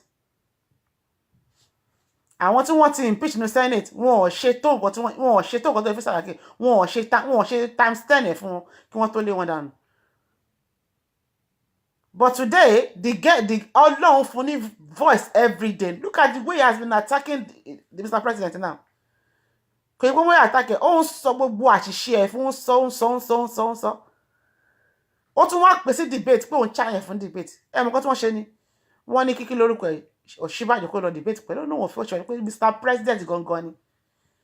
Wọ́n ló ti Ọ̀ṣínbàjò. Wọ́n á ní pé nǹkan tó ṣẹlẹ̀ ni pé òun challenge gbogbo àwọn APC member pátápátá kí wọ́n á bọ̀ òun ṣe debate. All APC kí wọ́n á bọ̀ nìkan ṣe debate. Ó ní gbogbo nǹkan tí wọ́n accuse òun fún ní Senate yẹn káwọn wá debate lórí national TV. Ǹjẹ́ wọ́n sálọ àbí wọ́n sálọ? Because why? They have no point, they have no ground. That is when you know somebody who is very, very experienced. We don't need people to be there as Nigerian president, but somebody who can be able to tackle the problem of Nigeria in a systematic way.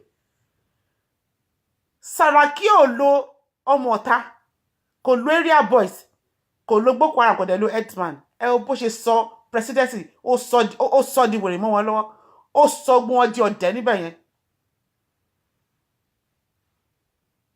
Tọ́pẹ́ how do you know it's worse than Buhari? Ṣé agbáìtọ́ ni Buhari ní agbáìtọ́ nìyẹn? Àbọ̀ mọ̀ pé bọ̀bọ̀ yẹn ó everyday ló frustrate wọn. Ó olúbóyè sọ ṣé mọ̀lẹ́dí wèrè. Tí bọ̀bọ̀ yẹn tó ń grant interview láago 2 òru. Ó ní I'm not losing my sleep. Saraki has been impeached. I will impeach him. We will impeach him. You are not losing your sleep and you are granting interview at 2 a.m., 2:30 a.m. Tell me this on me. If you know how mighty people work, you will know them. If you know movers and shakers of the world. Example in Trump yẹn. Trump ò kí ń wariwo ọjà. Kò run anybody. Kò tó bá wọn yìí kẹsàn. Ó ń rule America bó ṣe kó rule America. Kò rule America gẹ́gẹ́ bí àwọn ìfẹ́ yẹ kó rule America. And mark my word, that guy tó bá kọ́ second time àtún wọlé again. Mark my word down. Àtún wọlé ẹlẹ́nkejì tó kọ́ tó fẹ́ ṣẹlẹ̀. He has never happened in the history of America. We President America kò gbé ní White House rí. Kò gbé White House náà ní ẹ̀dùn gbàgbọ́. The guy is very, very rich. Gbogbo black man tó ń ṣe fẹ́ ó dẹ̀ pè ní racist. Ìlú dẹ̀ bá iṣẹ́. Saraki might not be the best, but not good enough is better than good for nothing. This man, Tanisi, is good for nothing. Òǹkọ́ ló lò ìjọba Nàìjíríà, ó ti dàgbà kún. Àwọn Kaba kan ló rule Nigeria. So let the Kaba go and sleep. They want to go and sleep. Let people who want to rule Nigeria on their own with the right sense of whatever can rule Nigeria. We don't need people like him. That's my point. I'm not saying Saraki should be president of Nigeria, but 2015, when I went for my mother's 50th anniversary, mo go Prime Minister Labayo, money Prime Minister money Saraki, why should you go to church Yahweh? One kilo she the president of Nigeria. One they pay alagba. Ask Prime Minister Labayo, 2015. I predicted he's coming to Nigeria as a governor, as president of Nigeria. Tó bá gbà láì kó ṣe fine. Tó bá dẹ̀ gbà láì kó ṣe parí náà nìyẹn. But that doesn't mean pé ẹlòmíì ò ní wá ṣe. Like mo sọ fún yín, mo ní mi ò mind anybody, but this particular one mi ò fẹ́. Ikú ti pọ̀jù, ẹ̀jẹ̀ ti pọ̀jù Nigeria now. Look at what happened now. Ìjọ ṣẹlẹ̀ rí, earthquake, ilẹ̀ ìlànà dẹ̀ ń gbọ́n tó mi, ṣó ṣẹlẹ̀ rí. Those are the signs pé Ọlọ́run ti ń bínú sí Nigeria. Ẹ wo bí omi ṣe ya wọ Lekki phase 1, phase 2, phase 3 in the last 2 weeks ẹlòmíì ò ti wọnú ilé ẹ̀. Omi wọlé down, àtọ̀wọ́n ó wọlé owó everything. Ìdájọ́ Ọlọ́run ti dé now. Wọ́n páàkì mọ́tò dẹ̀ èdè gbiná lànà gbà. Ìdájọ́ Ọlọ́run nìyẹn.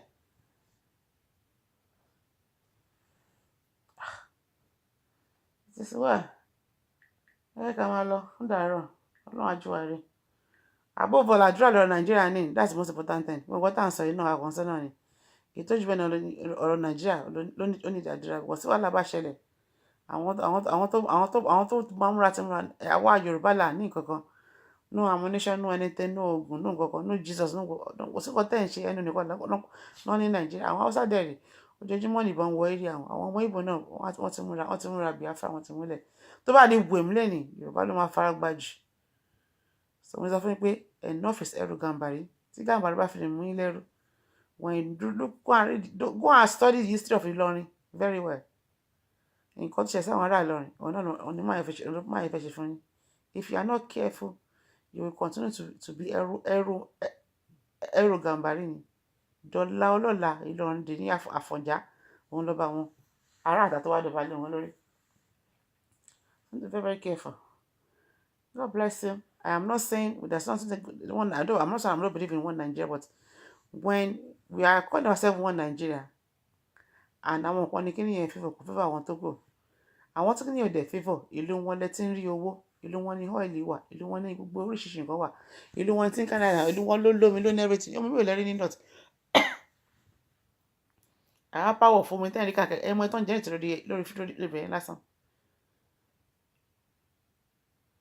Àwa gan la wá gbádùn. Àwa Yorùbá là sínú iṣẹ́ ọ́fíìsì tó dáa jù. Iṣẹ́ játijàti ni Yorùbá máa ń ṣe. Thank you jàre àti fọlọ́run ṣalákìjà. Iṣẹ́ játijàti làwa Yorùbá máa ń ṣe. Wọ́n fún wáṣẹ́ gidi. Go to immigration service in Nigeria from head to toe báyìí. Hausa Fulani ló wà ń bẹ̀. Kò sí Yorùbá kan bẹ́ẹ̀. Banking is the tó head one of finance. Hausa Fulani ni. Wọ́n wá mọ̀ọ́mọ̀ lọ gbé minister for finance pé ó ti kú. Wọ́n wá ọlọ́gbé àjọ. Kí ni àjọ kí lórí ṣe? Wọ́n tún kó portfolio mẹ́ta, wọ́n tún gbé fún kí lórúkọ Fáṣọlá. Wọ́n tún gbé iná fún. Iná tó dẹ̀ gbé fún dẹ̀ everything. Wọ́n ti privatize ẹ̀ pẹ̀lú kò sówó ń bẹ̀. Àwọn kan tí òwúrò náà ju ẹ̀yin Yorùbá sí. Wọ́n gbé ìsìlẹ̀ kan fún yín náà, wọ́n tún fún lógún ìyàgbẹ́. Kí ló brain ni? Èmi ti jókòó mo study everybody. Bàbá mi pè mí jẹ́ kó ní àwùjọ àmà dọ́tà. Wọ́n ní àwọn ọmọ wọn orí ẹ̀ tí orí wọn ti yí wọn. Nǹkan tí wọ́n sọ ìwọ̀n lè sọ. Ṣé nǹkan tó bá sọ mi ò kàwé náà? Mi ìwòwe láti ọba ìfisọ̀rọ̀ náà. Nǹkan tí mo ti study mo ti mọ̀ ni. Will you compare Fashola of today with Fashola of governor of Lagos State? Hello, but boy, you're 50. Where she 50 say about 50? Everybody actually 40, boy, ought to look 70. But when you want to join or you want to finish? Throughout his tenure, Fashola cannot do that glasses now. Because why? Tension. Road transport, wọ́n gbé fún Amechi. Kí ló fẹ́ jẹ́ ńbẹ̀? Gbogbo ọ̀nà tí wọ́n ṣe tán àwọn làwọn ṣe.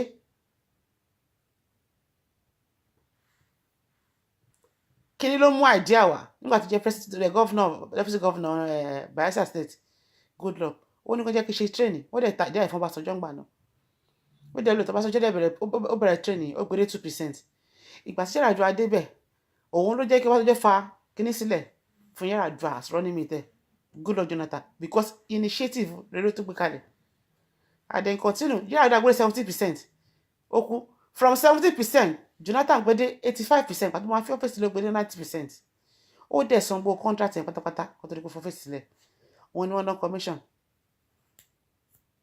Owó kan ọjọ́ owó Amechi.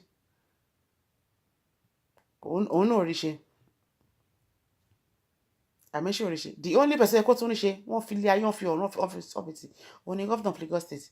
Gbogbo tó dẹ̀ ń jẹ́rìí tí bẹ́ẹ̀ bá náà tí ni wọ́n kó lọ. Ẹ wá ní pẹ̀lú ẹ̀ráyìn níbẹ̀ gbogbo ipò tẹ́ kí Yorùbá dìmú ẹ̀yin tẹ́ bímọ tó ká tó ṣe everything wọ́n gbé fún Hausa Fulani. Mi ò discriminate tó tọ́ ni mo sọ fún yín.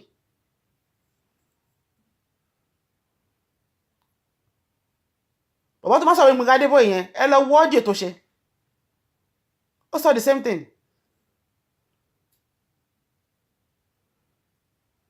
Look at how the police commissioner of Baba Hausa tí wọ́n lé dànù yẹn DSS yẹn wọ́n take law into his hand tó ń block everywhere kiri ó nágbà títí ó tún no sense of senate because why power Buhari ó intoxicated pé nǹkan tó ń bá ṣe àṣegbé ni for how long la fẹ́ continue láti máa live under tyrants.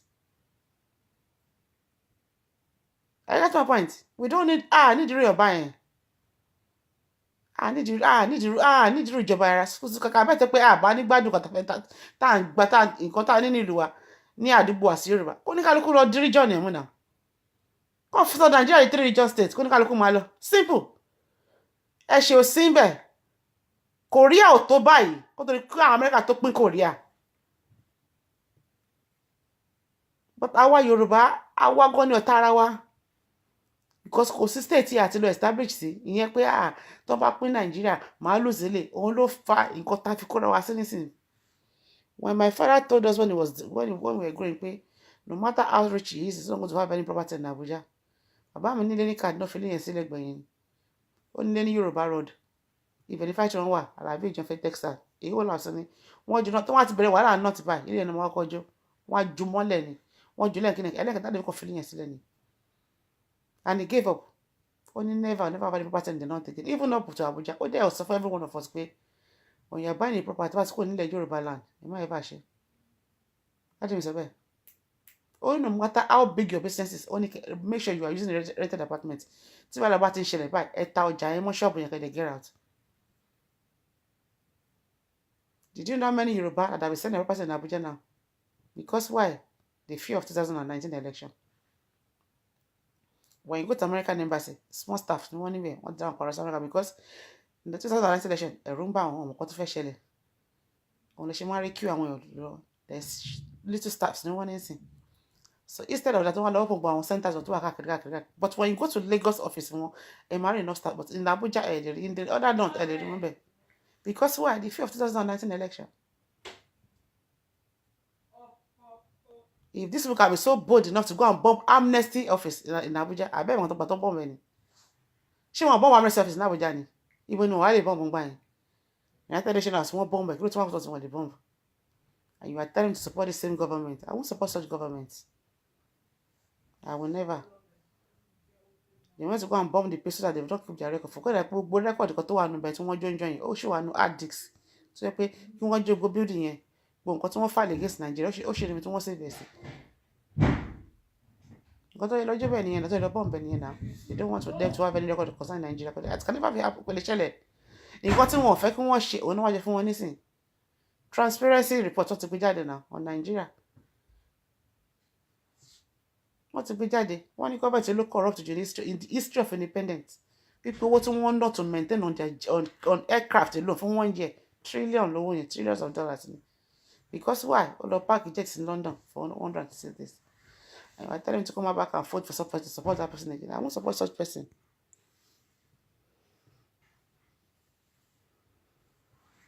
Thank you, Darren. If you know what Nigeria used to be, even the but one dark by the Baba myself one way nǹkan tí ń bàjẹ́ gan gba lọ. Nǹkan tí ń bàjẹ́ gba náà but I fit 13 naira lọ sí London now. Ticket is 18 naira, ticket and return ticket, student ticket, child ticket 18 naira ni na. Nigerian Airways. British Airways ló máa ń gba 28 naira. 1983. 13 naira ni a fi gba £100 and 10p. The airport yẹn ní trombe náà ni wà ti ṣe. Wàrà naira to pounds ni.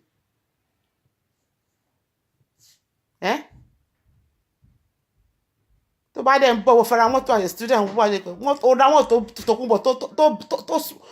tó wọ́n jù láyé yìí ní èdè tó wọ́n jù àrírọ̀ 350 naira ni 25,000 ní Santana mú wọ́n ti ń gbà yẹn cause tó ṣe wedding brand new car dáadé mi fún gbà náà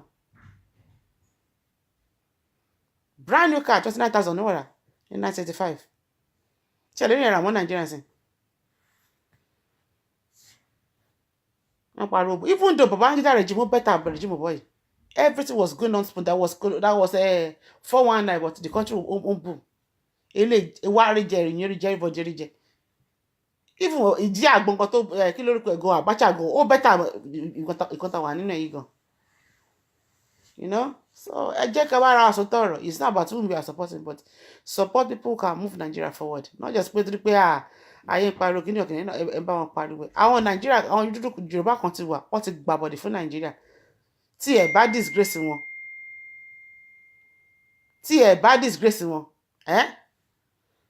wọn ní jẹ́ ká bọ́ kúrò ní ìkọrọ̀ ìtakùrọ̀ wá sí.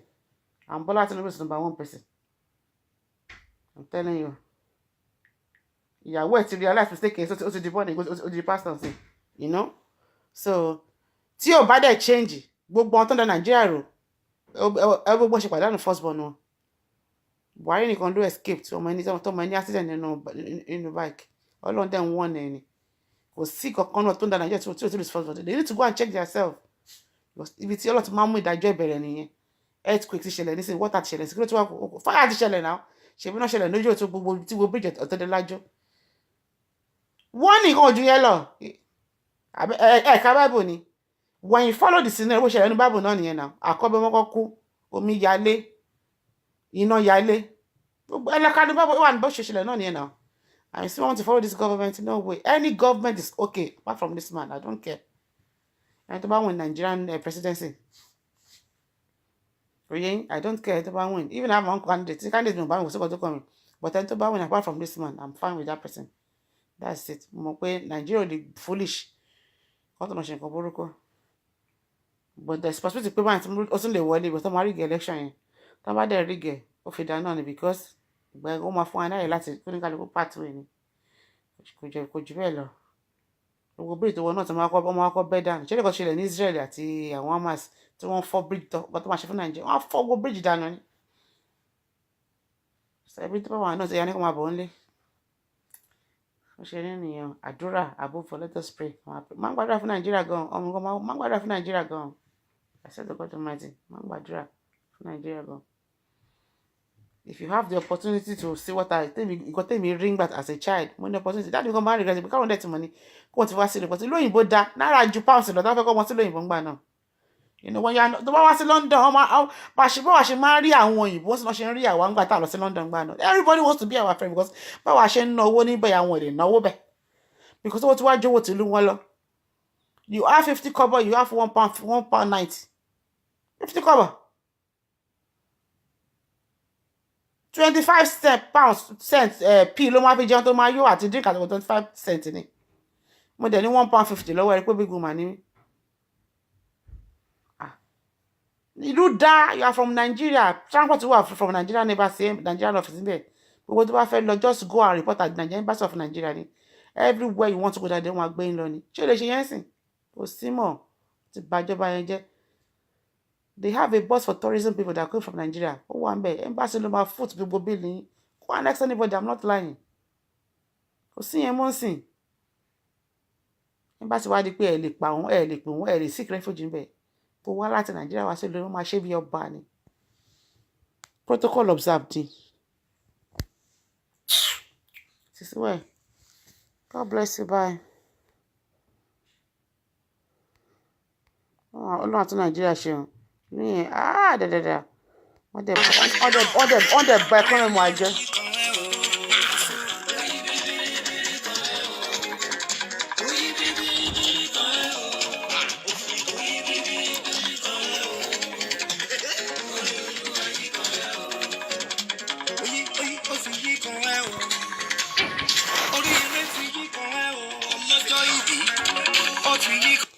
When you're on a show like this, don't expect too much people on your platform. Like I started with about maybe 20, 70, 80, 118, you know.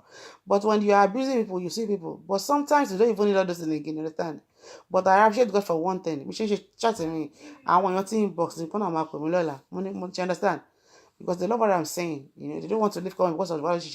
And you are going to tell the person, Naomi, if it's kind of shit that to be running your platform, honestly, well, we are okay with it. Why I 10 I want to form a compliment in the inbox to me.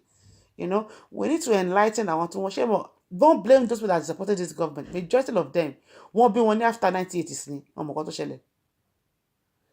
1990 gone single. It's almost 30 years. So we don't need to blame them. We just need to enlighten them. Then the country that we are living in Nigeria now, history won't make a compulsory subject for money school. Also the elective because why? Want to replace the Arabic. Yes. Want to replace history with Arabic instead of Nigerian history. Arabic history, no one call Quran, no one call anything. If you want to join any police force, you have to do Arabic. That is why so many Yorubas are failing police exam. Because what? They have been replaced so many subjects with Arabic. And once you don't pass your Arabic, you won't be qualified. So our team history, la maso history from people. So don't blame them. Yes, rubbing minds on important issues. Exactly. It's a talk by. I that's my point. So why can't I suffer more? Àbúrò mi yẹn so this time ẹ má bínú last 2015 tí mo lù sí yín tí mo tún block yín lórí Facebook ẹ jẹ́ mo ti unblock yín accept the friend request mo ní wọ́n lọ unblock mi o wọ́n lọ block wọ́n lọ block mi ní accept friend request but àwọn akọ̀mọ́kọ̀ tó lè wọ́n sọ àǹtí mi ẹ má ṣe bẹ́ẹ̀ mi ìwé kọ́ bí máa ṣe máa rí nìyẹn mo ń ṣe bí à ń sọ fún mi but mi ò lè blame it too much 1989 làbí 83 ni Buhari ṣe ìjọba tó wá tẹ̀bí ní 83 kan kò lè gbọ́n 39 lájú ọmọ yẹn mo ṣe wọ́n sọ fún sin Naomi, you are very brilliant o mo ní go and ask your dad ìlú dáńgbà yẹn you can announce you are going abroad láti CMS ẹ máa ti rí bọ́ọ̀sì kan airport straight fáwọn tó ń travel wà ń bẹ̀ it's a green coach like this ẹ̀ tẹ́ bá mọ̀ gbà yẹn tó bá ti gbéra ní CMS báyìí á dúró lórí bíríìjì ọ̀nà apọ́ngbọ̀n yẹn á dúró ní ojú ẹlẹ́gba á dúró ní Yaba á dúró ní Jíbówú á dúró ní Onípàn àti Pangrove á dúró ní Maryland á dẹ̀ bend á dẹ̀ face airport lọ straight. You will know pé bọ́ọ̀sì àwọn tó ń travel ló wà fún kò sí yẹn mọ́ Nàìjíríà gbogbo àwọn ayé tàwa jẹ nìyẹn. Your parents don't need to follow you to the airport before you can travel. There's a bus that will take you from anywhere. You want to be a lot of. So what these people, they don't know anything. We need to tell them. 83 ni máa ní bá gbogbo ẹ̀jẹ̀. Gbogbo what mo mention fún yín. 83 ni máa yóò bá gbogbo everything jẹ́. Ó gbogbo ti Yorùbá ni. Àwọn bá arúgbó tó ń bọ̀ láti ilé òkè tí wọ́n lè kàwé tí wọ́n bá sọ́dá títí báyìí wọ́n á dẹ̀ fi kóńdó lù wọ́n pa wọ́n á dẹ̀ kú. I'm telling you, very brutal government. Ìgbà ló ṣe mandatory head bridge wọ́n máa gún head bridge nígbà yẹn. People are not used to it.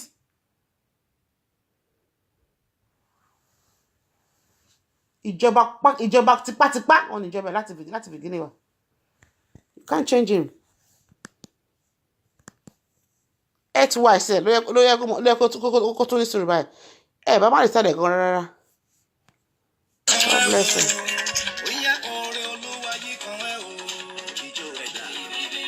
Goodbye everybody, thank you, God bless you.